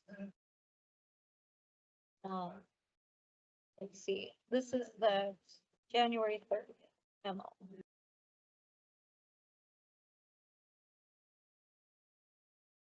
This is January 22nd. Yep, I'm looking to make sure that that's not what, because they amended that one, Okay, that, so it'd be on. let's see here, class sizes were 16 to 1.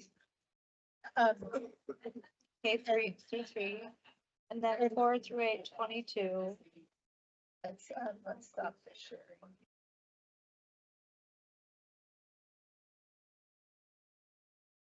Anyway, this is what they gave us. And it was prepared the 30th.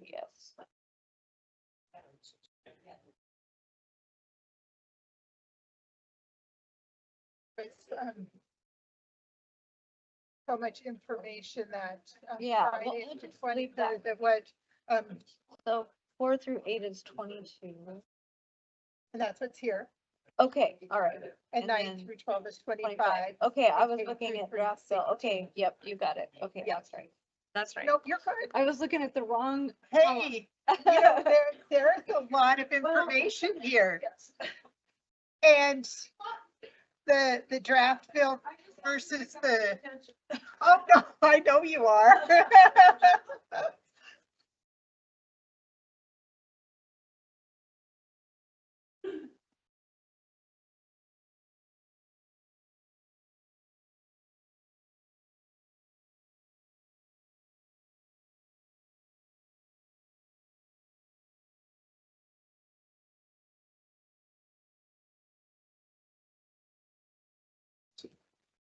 Thank you.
If everybody can start filtering back in, we'll get started.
If everybody could take their seats, please, we will get started.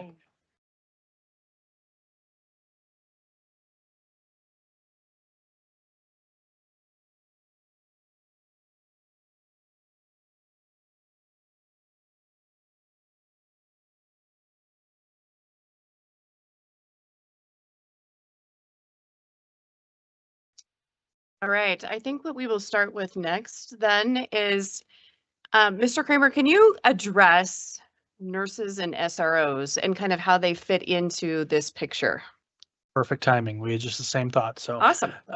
Marcy, if you want to kind of just touch on that briefly, and then we also have the benefit of having two of our nurses here, we can kind of go to them next. Marcy, Yes, I'm trying to get down to it. I'm trying to get it shared. I can share too if you'd like, if it would help. Maybe. Is that a Oh, I recent lost- family picture from your trip? It's fantastic. Yeah, it is certainly fantastic. Yes, that's the word for it. I'll just share. I have Yes, mine up. Go to So the it'll be very going- end if you Yep. would, please. Absolutely. I'm on the right one. Okay, so as Mr. Kramer is getting to the PowerPoint, another one of the areas that we find ourselves having to fund as not directly funded in the block grant are nurses and counselors. We do have the luxury of having two nurses here with us. The nurses and counselors are part of the interim topic discussion, is our understanding.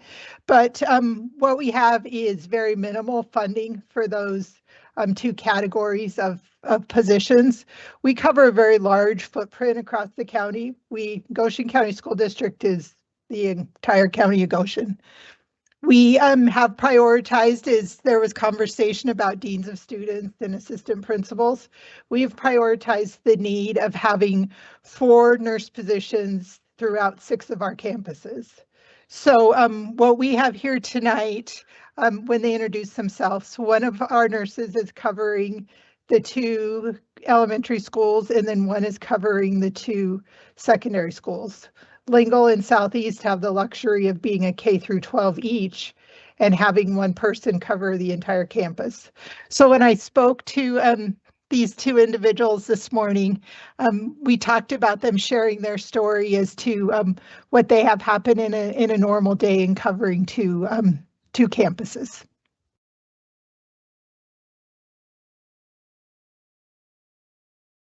Okay. Hi, again, my name is Darby Hoffman, and I am a school nurse for Lincoln and Trail. My caseload, as we would say, is 461 kids aged 5 to 11. So I am the sole, I'm the only medical person that is in my 2 buildings. So I bounce back and forth from day to day. This is my 10th year as a school nurse. And so I just was I guess it's twofold. I kind of wanted to go what my day-to-day is kind of like, but then also what I've seen as consistencies in the span over my decade as a school nurse, essentially. So far this year, and I guess I would also really just like to say that I think that so many people don't really understand what school nursing is. I think that they think it's easy. I think some nurses get into it thinking it's going to be easy. I think they think it's Band-Aids and ice packs. We between all of our campuses, we case manage, we make healthcare plans, we make emergency action plans, we train dozens of staff members to help us because we cannot be in all the places at once, and we want our kids to be healthy and we want our kids to be safe. We administer medication, we assess illness and injuries. We assist in 504 plans. We help with IEP services and plans. We do vision and hearing screenings. We do a lot. So far this school year, from August through today, my 2 offices have had 4,548 visits essentially into my office. And that average is around 51 visits a day. I think every day this week we've seen over 60 kids not feeling well or injured. We've had a broken bone this week. I've been called to the playground this week, been called from building to building this week. And then we have also administered 4,491 medications so far this school year, and 3,597 of those are prescription medications. So I think we're giving about 50 prescription scheduled medications every day between my 2 buildings. And that's really, like, I was thinking back to, because this is my 6th year here, and then I was in public health for a couple years, and then prior to that, it was 4 years in moral. And I was thinking back to that. I'm definitely giving more meds right now than I was then, but I do remember really 20 to 60 kids a day was pretty typical. And that was actually 13 years ago because I had a few years off. So that really has not changed much. Some of my meds have to be crushed, some have to be dissolved, some have to be cut. I mean, it's a whole thing, and we're doing that at the same time in 2 separate school buildings with, 1 nurse and my aide, who's great to have an aide, but again, I'm the only medical person in my buildings. And then one thing that has not changed in the 10 years that I have been a nurse is I have never gone a year without a student with type 1 diabetes. Typically in 8 out of my 10 years, I've had more than 4 students, and those are elementary age kids that don't know how to manage it themselves. A lot of the times they're kids that are newly diagnosed, and so the parents are new to it, and the kiddos are new to it. I've never had a year where I didn't have life-threatening allergies and kiddos needing EpiPens. I think this year I have 10 between my 2 buildings, kids that have life-threatening allergies. I've never had a year where I didn't have multiple students with epilepsy or seizure disorders and emergency medication needed for those. I've never had a year where I haven't had a lot of asthma kiddos as well, and inhalers. And then I think every year I've also had other health conditions that, even we have to research them. We don't know. I like sickle cell disease, Ehlers-Danlos. I currently have a child with diabetes insipidus, and that is completely different from what you think of when you think of diabetes. And it was something that I had to learn a lot about, and it's a scary thing, and it's something that I'll have this kiddo for a few years, and he has a one-on-one because he's just so he just has a lot of high needs.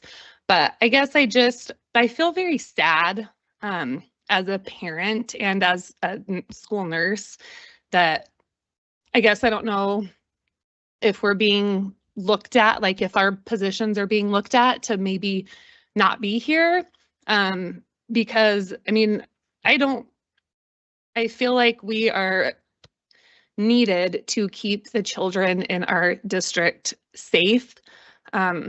I would hate for my child that had a high medical need to be at school and not have somebody that's there that is trained, whose sole purpose is to keep them safe and alive. So I guess I hope you hear that we do a lot more than Band-Aids and ice packs, and that I think it's a need. The amount of parent phone calls we receive, even just, can you check on my kid today? They didn't feel well this morning. Can you get them some medicine? I just think that there's a lot more that we do. We've got G tubes. I've helped kiddos when they were going through cancer treatments. And I guess like if you had a child that had a healthcare condition like that, would you want them coming to school knowing that there's not somebody there to make sure that that's their priority? Because the teachers have enough on their plates. I don't want to go into a classroom and teach what the teachers are teaching, and I don't think that they would like to take all of this on top of everything else that they're doing either. So.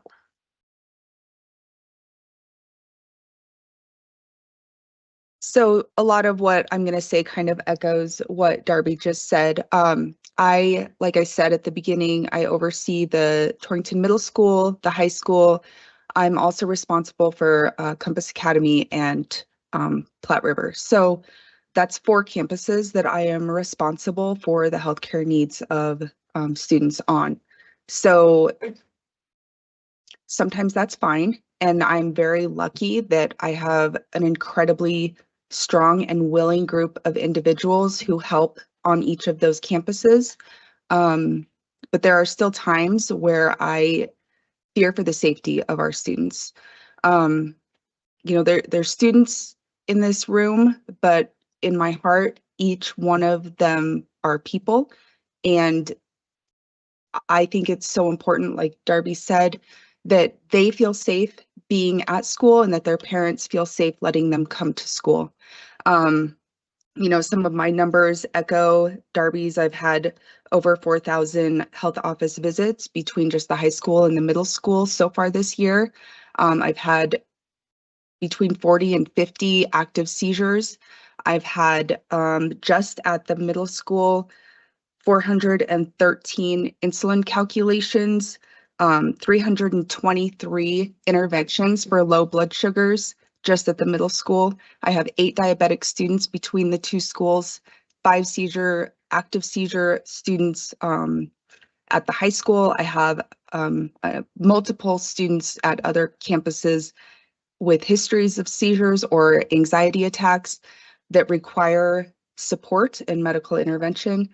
A couple examples that I can give you recently. So just today, actually, I got pulled from the middle school over to the high school for a medical event that required my assessment. There are certain things that can be delegated. Assessment is not one of them. So if there's something, I have a student at the high school that requires a medication that you have to assess them before you can administer it. And then you either have to call for transport through 911 or EMS services, or have family come and get that student. So I need to make sure that that person is stable, protected, and then I'm leaving my middle school. Again, I have amazing support there, but I have diabetic students that I have one that we do not have continuous monitoring ability. I have another who does not have an insulin pump, so we're giving shots. And so I lose sleep over the idea that one of these students could have an event happen when emergency response isn't as fast as it needs to be because I'm not in the building, or maybe I haven't trained somebody appropriately, or something gets missed, because there are so many nuances to every health condition, and each person's health condition is different and presents differently, just based on the individual that they are. So you have to get to know them, understand their trends, know what's normal, what's not normal. That way you can identify when it's emergency versus when it's something that you can manage independently. As a school nurse, I take it very seriously that my job is to help students stay in school, because I want them to be educated, healthy, safe, knowing what interventions can best help the population as well as the individual is incredibly important. Another story that I just kind of wanted to share with the group briefly. A couple weeks ago, I had 3 events happen at the high school. We had a seizure occur. Within a few minutes, we had a student who had to be transported out via EMS. And then a few minutes later, we had a student having a panic attack. I could not go to the high school because I was at the middle school with a student with a critically low blood sugar.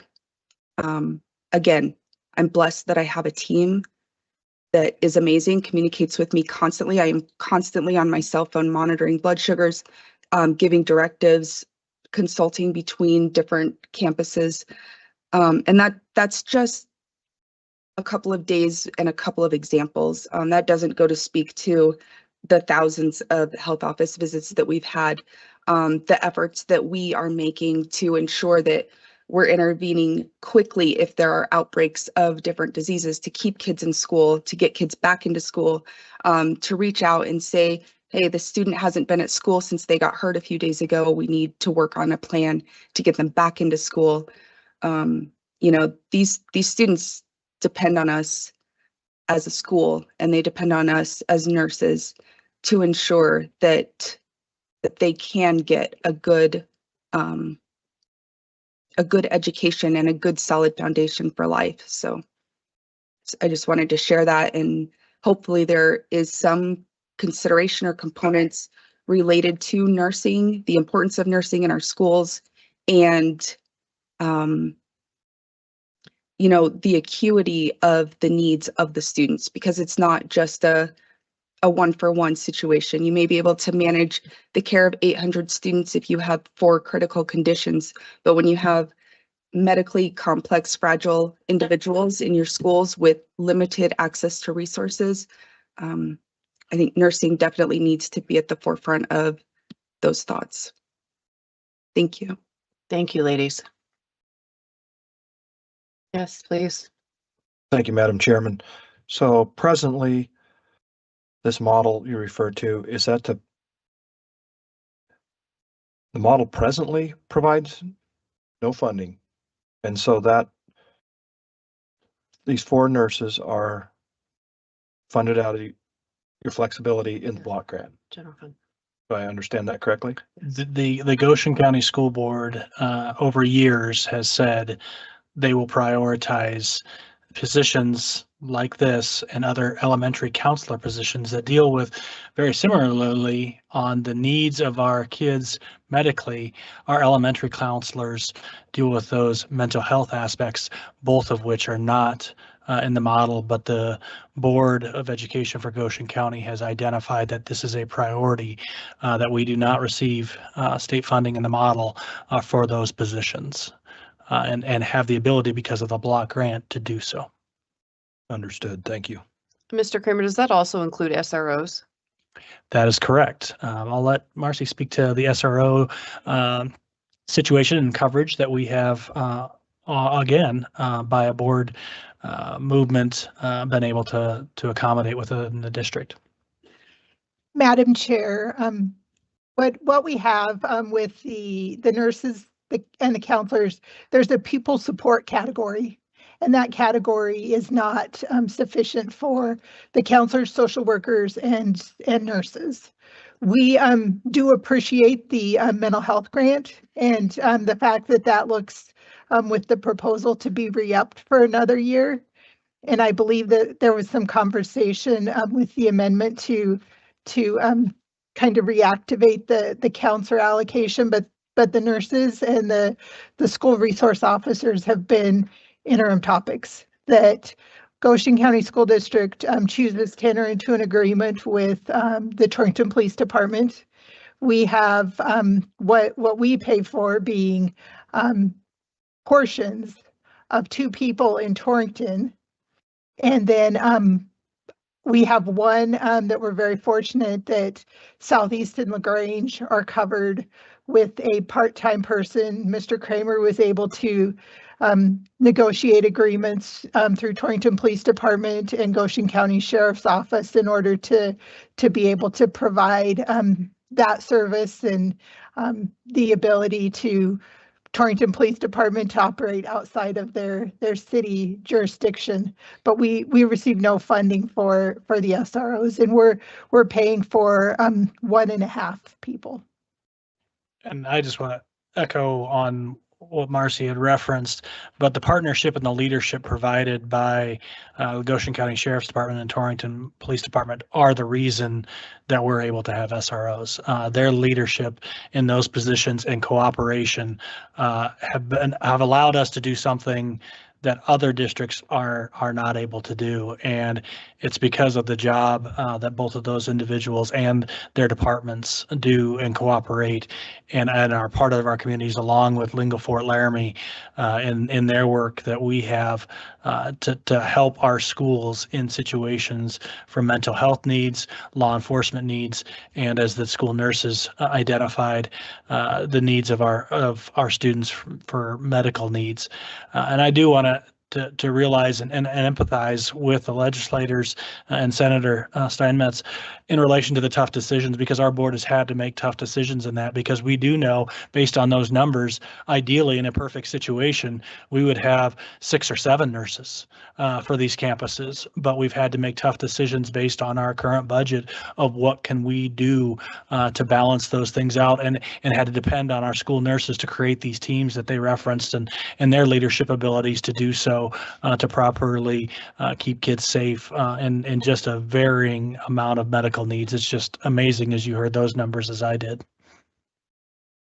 Madam Chair, I Yes. have a question, and it may not even have an answer. Thank you, ladies, for coming. If worst case scenario, we were not able to fund nurses in our buildings, who would those responsibilities fall to? And would that even be legal? So the legal aspect is the liability piece of where you actually fall back on. Coming from a district in Iowa where there was one school nurse for the district and had 4 buildings, and it was dependent upon, as they referenced, creating teams and those type of things. You balance some of those aspects of what is needed. Wyoming has been phenomenal on all districts, saying, you know what, even though it's not in the model, we're going to have those services. And when I came to Goshen County, I was amazed of what the Goshen County School District has committed to in providing nurses. And again, I want to reiterate to the nurses, this is something that's a priority for us. It is not, I don't want to give the impression the sky is falling or that we would be looking at those. I did not mean to make that. No, you're perfect. I just know in these situations to make sure that, we paint a worst case scenario situation in places, but we also know that the safety and security of our students is of paramount importance. And then otherwise we make tough decisions. And the other aspect of that is if we do have these positions, something else does go. And it's just the way it is on where we have that supply and what we can do with those services. But I know they do a phenomenal job. All of our nurses do a great job, and as a group work wonderfully together to coordinate some services that are amazing. And I'm beside myself in both of those schools when you just look at those numbers. It's just crazy. And then you think about the number of doctor's office visits and then coordinating that, because I know the services that are provided after a student is hospitalized or those type of things too. Madam We are Chair. very blessed. Yes. Oh, sorry. I just wanted to add something, an anecdote about the regarding the SRO that I was just thinking about as we were talking about this.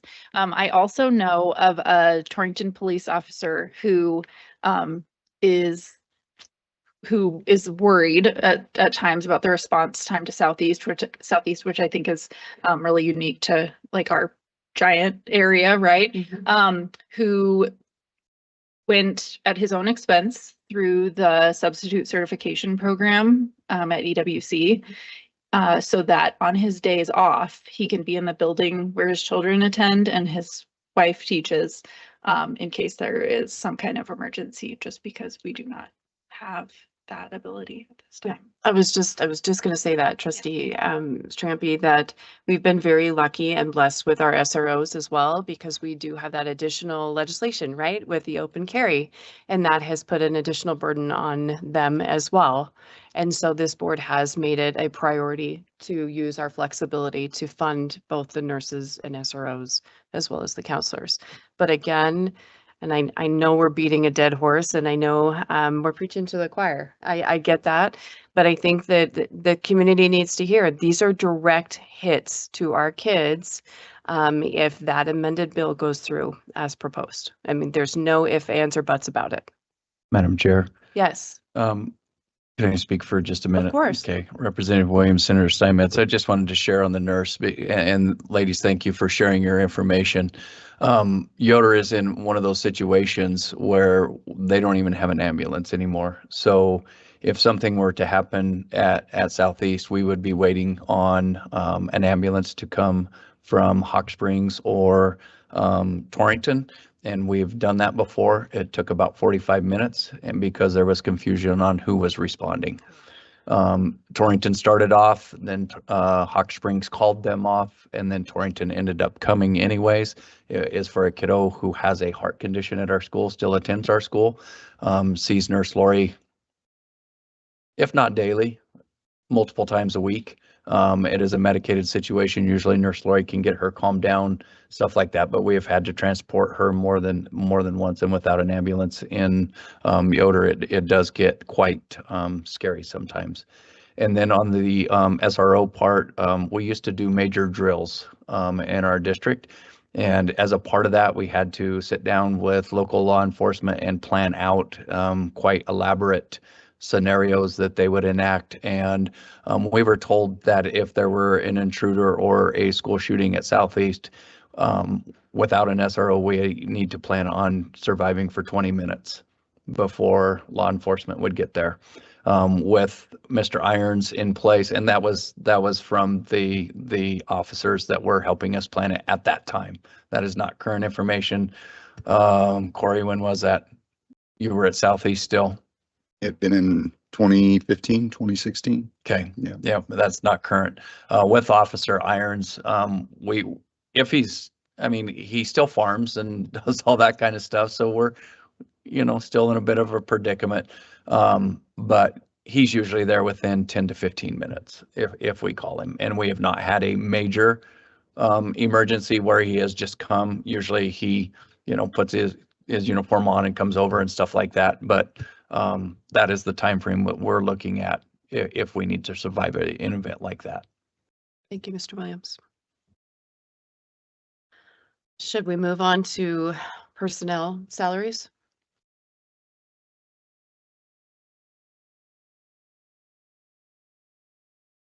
So personnel salaries appears to be nearing the end of the changes or modifications to the model. There's one more big one, but our current model that we've been operating under provides districts with the base salary, and then there's experience and education multipliers that are applied to that. The draft bill removed all multipliers for experience and education, and is working off of an average salary. I believe the misconception that salaries are going up, as we're hearing in the media, is comparing a base salary to an average salary. Those aren't apples to apples comparisons. Our current base salary, still working off of what we're living in now, is $56,856. The draft bill average salary is $69,219. That looks like there's a significant increase. Some of the disparities that we're seeing is that the experts, in particular Dr. Taylor and her analyses, they were comparing salaries in the market study, which we appreciate that. But in doing that, they're comparing other professions that they claim work year round, and are looking at the fact that teachers are not full-time and they're not working 12 months out of the year. So they're with their salary studies, they're prorating teacher salaries by 79%, saying that a teacher shouldn't compare to a full-time professional if they're only working August to May. There also is a rebased regional cost adjustment. And that rebased regional cost adjustment appears to be reflecting almost every district in a negative fashion. We were rebased from 1 or 100 to 109. Niobrara is the 100. I'm sure you've heard about that, Representative Williams. But what that's doing to us is we're not even starting at 100%. We're starting at being shorted, if you will. That if we move to the next slide, what we're seeing in the average salary and where there appears to be some heartburn is the fact that in FY26, our funding and our average salary was $69,619. The draft bill has Goshen County School District with an average salary of $69,219. That's a $400 reduction per teacher. And again, it's important to recognize that we're looking at this as a funding model, not a spending model. We don't want to take $400 from every teacher. That's not what we're here to talk about. But we're talking about how we're getting the funds in order to take care of our staff. We have 180 teachers. That 180 times $400, that's $72,000 right there. So it's really hard when our teachers and us as a district, when you look at how we allocate our funds, the first two items on that sheet that Mr. Kramer shared were steps and lanes. We have incentivized our teachers for master's incentives and doctorate incentives because we're receiving funding for that. If we go to an average salary, we would receive that particular funding for those different levels of education. Those increased learning opportunities and increased education benefits our students. Is it also true that it removes loyalty, basically, of teachers that have been in the district for a really long time? It affects loyalty. It also is going to very heavily affect recruiting and retention. Madam Chair, if I may just jump back up to the previous slide there, and I want to point out this piece on the 79% of other professions.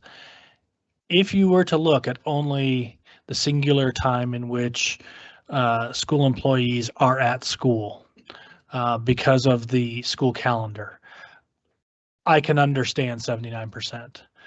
I also know by looking at every one of my administrators, the other teachers in the room, nurses in the room, they're not working 79% of the hours in a week. Being married to a teacher, I can firsthand knowledge of the number of hours that are spent outside of that time in the week on school-related activities, whether it be planning, grading, all the other work that goes into there. 79% is not an accurate representation or comparison to other professions. We've relied on this average of an average number to get there, so we can somehow quantify what a teacher should be in comparison. And we come to this again, average number, and I'll go back to that recalibration and the intent of recalibration. The intent of recalibration is to look at what we can do to fix the pieces in the previous model that weren't aligned to what the basket of goods was requiring, not to create an entirely new mechanism. And I think there was an intentionality in what was presented to change that entire machine that was generating it. I don't believe the previous model was broken. I believe we needed to make adjustments to that. When we start going from base salary to average salary, it gives the impression that there was an intent to give an idea that we are increasing salaries. Why wouldn't we make that comparison on the way we've always done it before if it wasn't there to be an intent of changing that. So let's keep to the base salary piece and take a look at that on how we can adjust, because we've never referred to, nor have other court cases, and Senator Steinmetz, you and I were talking about this, of a goal from the district perspective and the legislative perspective to stay out of the courts. I'm afraid that going from the base salary to average salary and then not also looking at experience and education multipliers, I'm afraid as soon as this is passed, that is exactly where we will end up. And I have no desire for any district or the state of Wyoming to end back up into the courts because of a model that we could have adjusted, as you've referenced, and realize that previous Campbell County cases have said you must have this as part of your model, and this does not. So I think that's one of the things that, two of the things that we really need to take a look at and have a dramatic effect on how we are funding teacher salaries, and therefore with teacher salaries funding other positions within the district also. I will share with you also, so we had a salary relations meeting yesterday, and several teachers are in that group, and the discussion about removal of the experience in education came up. And the direct quotes were, we feel undervalued and we feel like this is a slap in the face, right? There's literally no incentive for teachers to make themselves better, right? And to gain those extra, education, master's, doctorate, whatever it might be. That hurts our kids if we bring in teachers that cannot improve themselves because there's no incentive to do so. And so, I mean, just again, these are those unintended consequences that I don't think that that's the intent. I hope that's not the intent, but that's the reality of the situation is we are removing that. And like I said, it was those teachers yesterday saying this is a slap in the face. And that's hard. I don't want to call out Jennifer Brummel, but do you want to speak to that at all? So you can't tell by looking at her, but she's been in the district for 31 years. And do you want to speak to that, Jennifer? Well, it's incredible. I've been in the district 31 years, and I'm not the same teacher I was 31 years ago. There's no way. I have a student teacher in my classroom right now who's great, right? But he is nowhere near 31 years of experience. Like, he's going to be a great teacher, but I'm teaching him for a reason. Because I have that experience behind me, and I'm in classes right now because I went back to college, and I'm using the things I'm learning now in my classroom now. So like I already have a master's degree, and I'm a 2-time board certified teacher. That says a lot for my kids. Like, I look back to 30 years ago and I don't even know what I was doing then. Like, right? Like, you don't learn in college to be a teacher like what you need to learn. You absolutely do not. It's all experience. Like, I came out with some foundations, but all the education I've had in 31 years has helped me be the teacher that I am today. And so, I mean, you can equate it to a doctor. A doctor doesn't just go to school one time and learn the procedures and hope, and you wouldn't want that for your doctor either.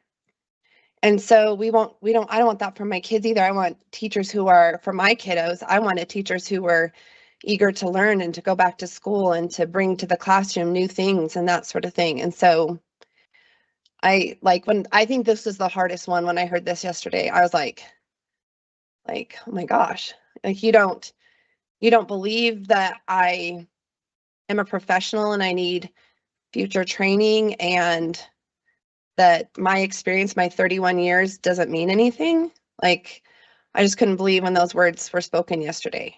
It means a lot, and my student teacher is going to be great, but it's going to take him a little while to get there, and he's going to get there. But he's going to need, and it's not going to come from me. He's going to need experience. He's going to need to be in that classroom and make mistakes and learn from them. And he's going to go to school more too. I can guarantee you he's going to go to school because he knows he wants to do better for his kids. And what he just learned in the last 4 years is not enough. It's just not enough. So we want to be treated like professionals, and we want to be honored for our years of service and for all the experience we bring every year. So. Thank you. Appreciate that. Madam Chair, can I add one little small comment as well? Kind of like Jennifer, I I'm also in a program as well. And I just think, I think the context of how she spoke of that, about like how doctors are like, I was doing homework essentially last night, and like one of the things that was I was reading about was some of the new technology stuff, and some of the new technology that they were talking about in this instance were things that have come about and now have been researched since I graduated from college with my bachelor's degree. So obviously teachers that are still going through and continuing to learn new things, look at the research, and then can apply those. If there's no incentive to ever go back to school to learn these things, we're going to miss out. Like, our teachers will not have that knowledge to then pass on to our kids, because there would just be no incentive to do that. Once you've exited college, that would be assumed that you're an expert and you would go on, and that's just not the reality. I think we all want our teachers and any professional to continue to learn and to get better, and that would just completely decimate that. Absolutely. Thank you, Mr. Derby. Madam Chair. Yes. I think an important thing to note that 79%, so implying, and the joke is always, well, teachers get summers off, right? A lot of those are using that time for that continuing education and to better themselves as teachers. I don't know a single teacher that isn't in that classroom outside of their contracted days working for their kids. Very good point. Thank you. Yes, please. Thank you, Madam Chair.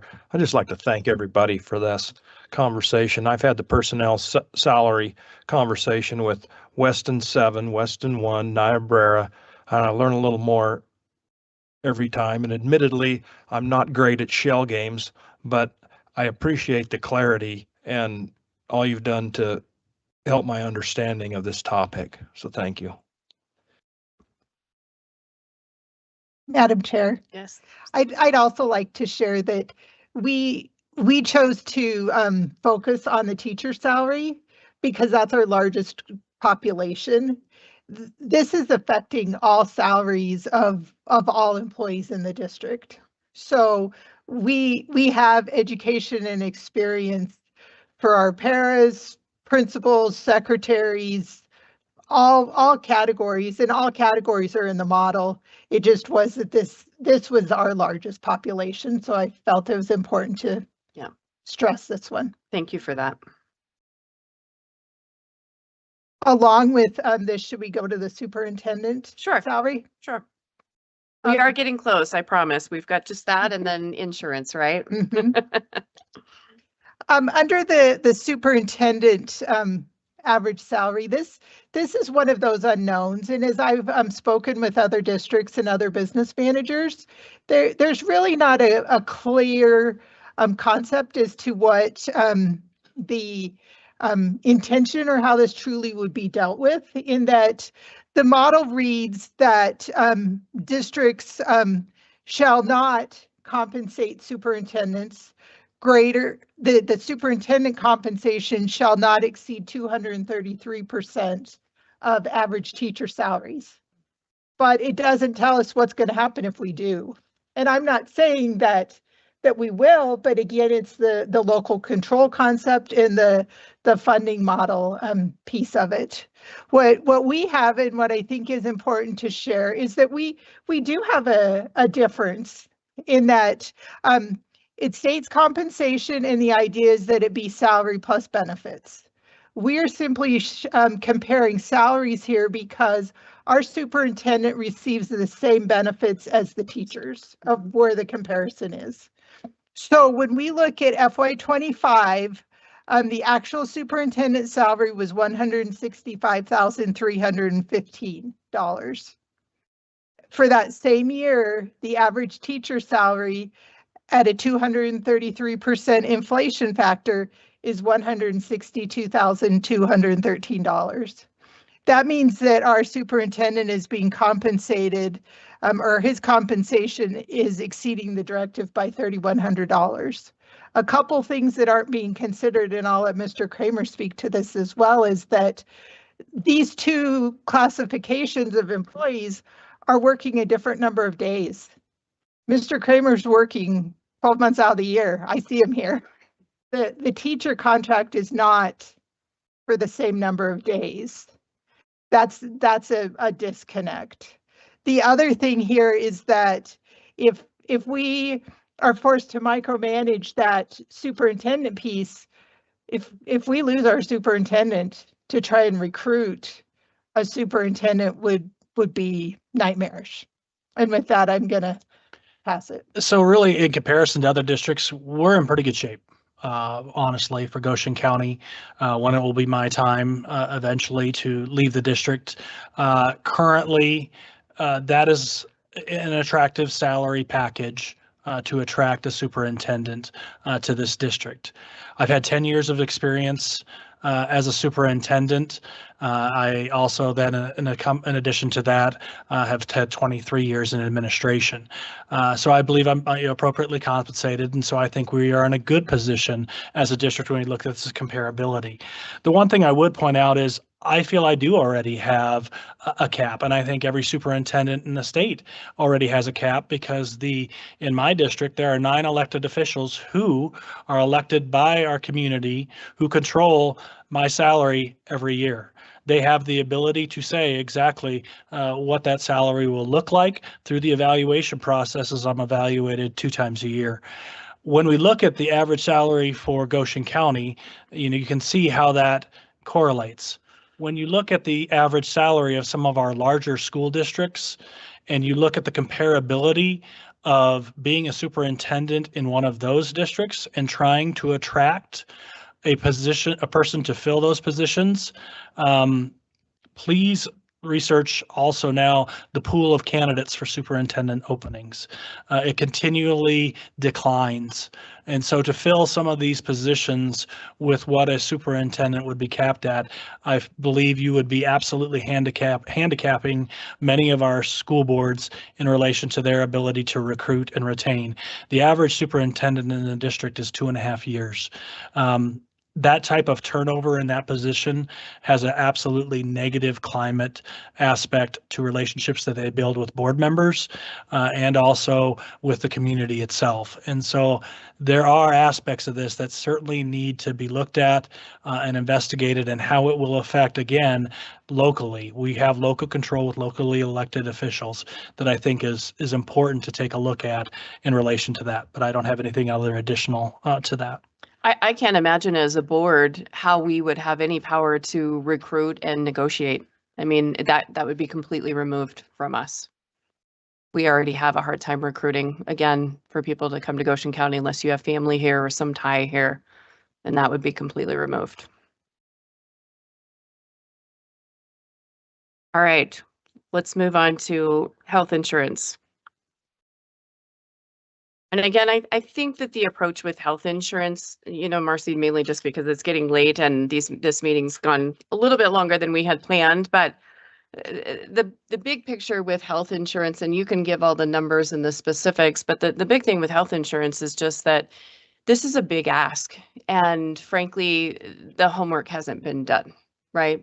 Numbers haven't been run. We don't have a clue how this is going to go. The state doesn't know how many employees are going to be needed to onboard, however many thousands of people that will be transferred over to the state health insurance.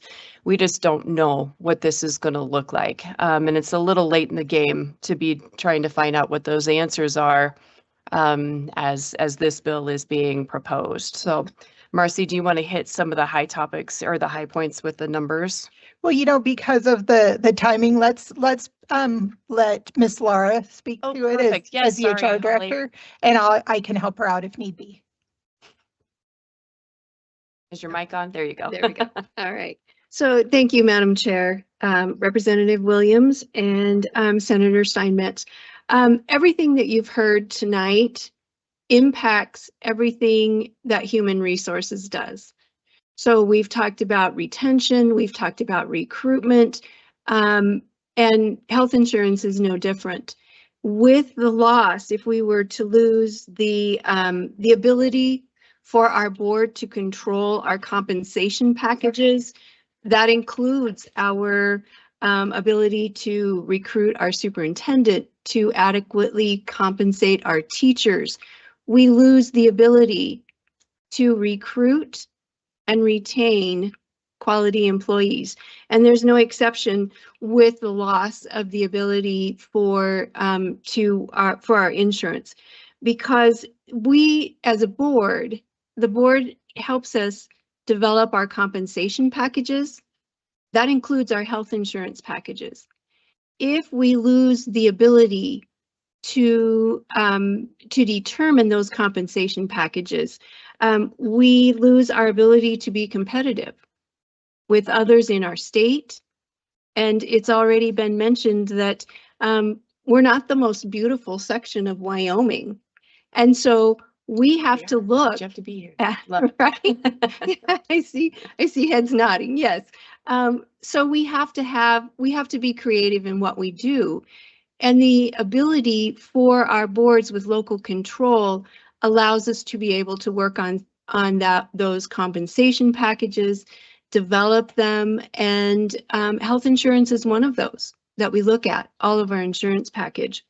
So having said that, there are some differences between the state of Wyoming and the package that we currently have. The state of Wyoming uses Cigna, which does not provide the same access and choice of physicians as Blue Cross and Blue Shield. Goshen County School District participates with WEPT, and we use the Blue Cross and Blue Shield worldwide network. And we're able to provide the same type of cost savings, whether or not a claim is incurred within or outside of Wyoming. So we have the flexibility to do that. There are some limitations to what Cigna offers employees as far as choice of network providers. So we have that. The other thing that I would ask that that is kept in mind as we look at recalibration and a move to the state of Wyoming is school districts have had the opportunity to opt into the state of Wyoming since 2010. And since that time, only one district has joined. And I can assure you that Goshen County, our salary relation team, looks critically every 2 years, or as asked, we look and critically look at all of the insurance options. We look at the state of Wyoming. We compare and contrast. We look at WisBait. We compare and contrast. And what does that look like? And so we need that flexibility with our local control to be able to do that, to provide for our employees the best insurance, to provide with retention and recruitment, the best compensation package. Those are the types of things that we look at when we look at our insurance, when we look at our salaries, when we do all of those types of things. It's all geared towards recruitment and retention, and our health insurance and the ability to critically design insurance packages that benefit our employees make a difference when we go out to recruit. One of the other things to be aware of is a movement to the state of Wyoming may increase an employee's out-of-pocket cost depending on their provider. They may be asked to change providers, so there's some of that. We'll also lose the ability to define our eligibility requirements for our district. That could be very important because currently there could be an increased cost to a participating district and or an employee. The state plan says that benefits are offered to those employees working 80 hours or more. And so we need the flexibility. We have the flexibility to determine who can join what that cost is going to look like to our employees, the number of employees that we offer our insurance to. So that makes a difference to us as well. Lastly, that I want to wrap up with, we'll keep it short. I know folks have a lot of things, and then I'll turn it back to Marcy to do that.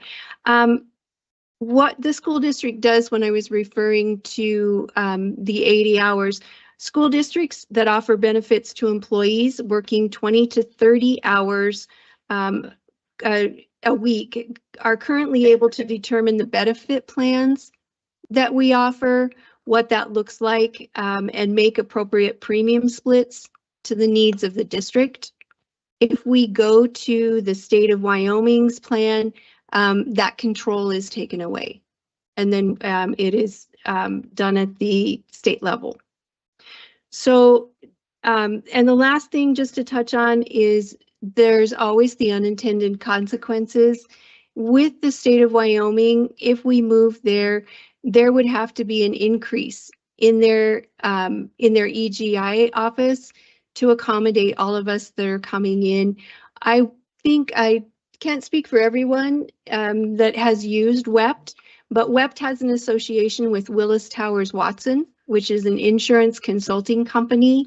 We can call them. We have a representative that specifically answers the needs of Goshen County. So we have the flexibility to call them. And they are very quick to respond. They're very responsive. It is a fear of mine if we go to a larger, with more employees and a greater need, would be the customer service aspect as well. So. Thank you, Ms. Laura.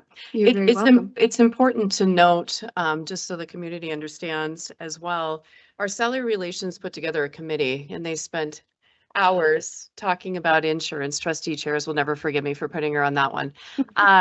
Hours assessing the needs of our own employees, right? And again, that's that local control piece. Our employees' needs may be very different than Teton County or, any other district or what have you. That was our ability to be flexible and to look at that. One of the questions I would ask too, if this were to go to the legislature, is if this plan becomes effective July 1 of 2027, what do we do with the employees who have met deductibles or are close to meeting deductibles? Do they lose that money? Do they lose that, those amounts that have been contributed towards the deductibles? Marcy, do you mind touching too, just briefly? I keep saying briefly and then we go into these long things, right? But it's also important and we're trying to get it out there so that it's understood. But the retiree piece and how that looks. There's two aspects to the health plan that affect us in evaluating the total premium cost. In that our plan with WEPT, we don't insure retirees. The state health plan would insure retirees. So with that, we would have an added obligation. Right now it's 0.6%. It could be up to 1% of the total monthly payroll that we as a district would be responsible for. That's about $750,000. That's a lot of money. Thank you. The other thing to consider is right now we have the option to provide life benefits to our employees that don't choose to take the health plan benefit. With the state plan, we've been told that if somebody wants to take just a categorical benefit, whether it be life, vision, dental, not the whole health plan, that the state charges us as a district for the entire health plan. So they don't have the option for those reduced categories of coverage. Mr. Kramer, will you address the ghost employee argument and kind of the concern surrounding that? I mean, there is no perfect system, right? And we recognize that. And I think that seems to be, there's two aspects that seem to be the driver behind this. One, the possibility of savings. And I can understand and would support if there is evidence that there would be savings. But what it seems to me to be is a theoretical aspect of there will be savings because we increase this pool. I am very cautious when we're talking about, as they referred to in the recalibration committee, 23,000 belly buttons going on to the state plan that weren't there. And then just assuming without doing a well thought out study on how this would look to completely understand what the exact savings would be for the state. Because as a user of a heavily user of insurance for my family, I'm not a fan of any insurance currently or the options for anything. I'm not satisfied with what services at any point. But if we're jumping into something that is not a proven savings, that concerns me. All for the purpose, what I assume is the ghost employees. And the ghost employee is, if you can look at, Marcy gave me these numbers.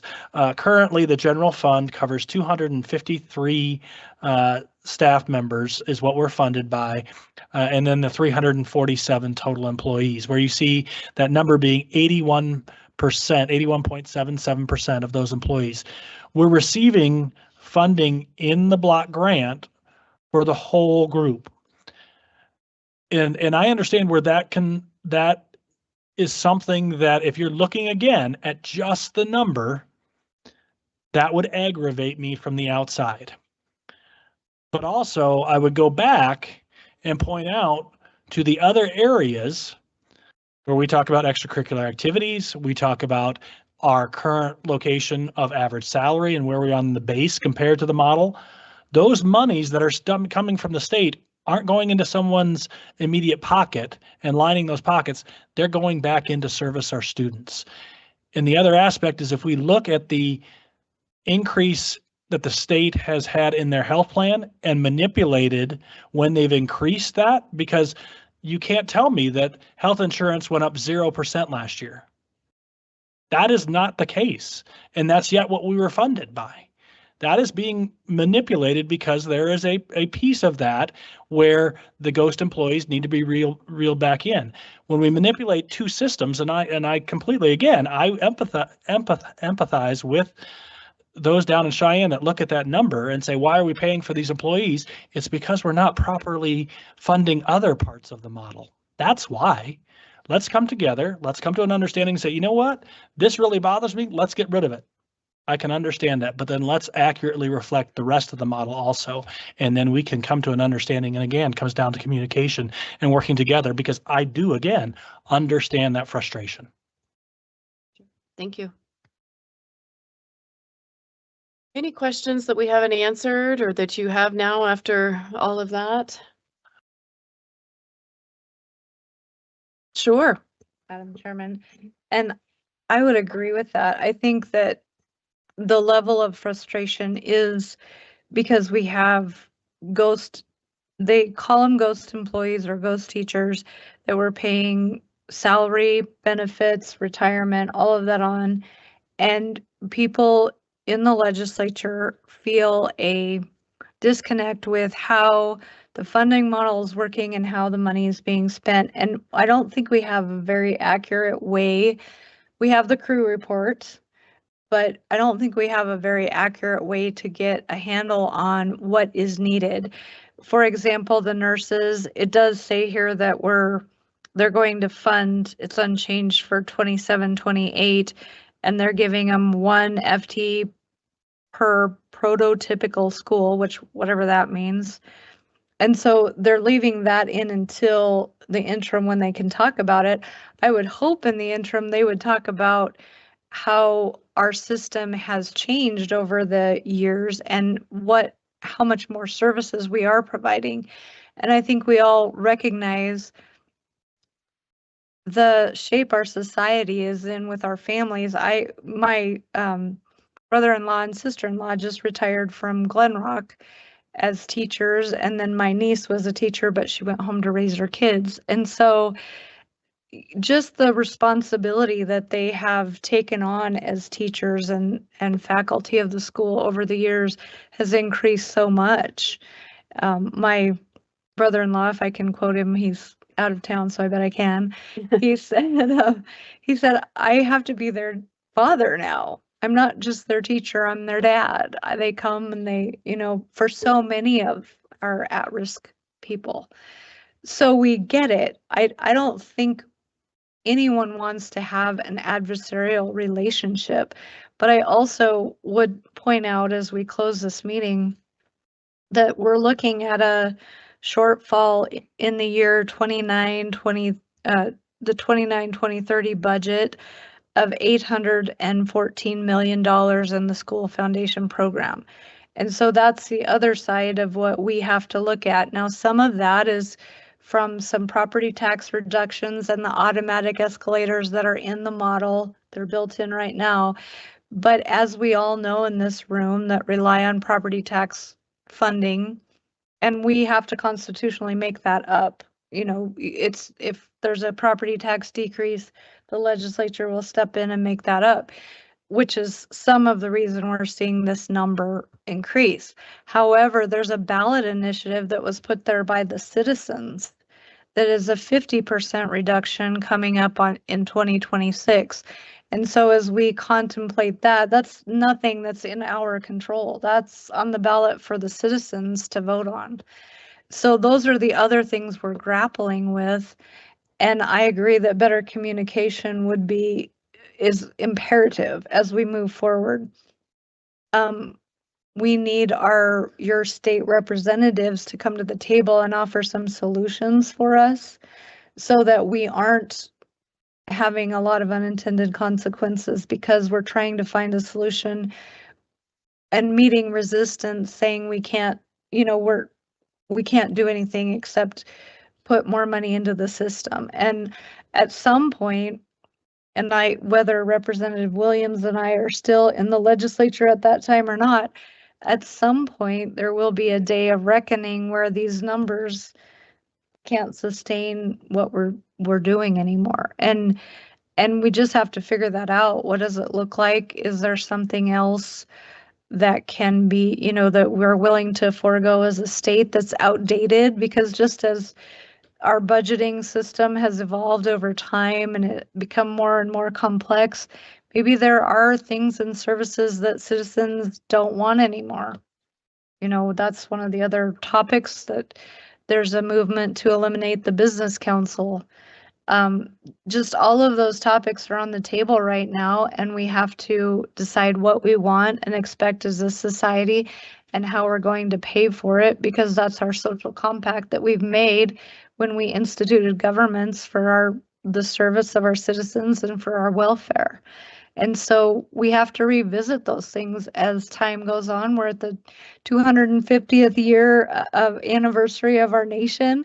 And so we have to figure these out as a society and work together as a community. And we might not always agree, but we should always talk about it and always be civil. So I've really appreciated the evening and the upfront factual discourse, and from people I trust and have known for a long time. So appreciate it. Thank you. Thank you, Madam Chairman. And thank you, Senator Steinmetz. Reflect some of my own thoughts, and I'd just like to thank everybody. It's hard work for us to get good information.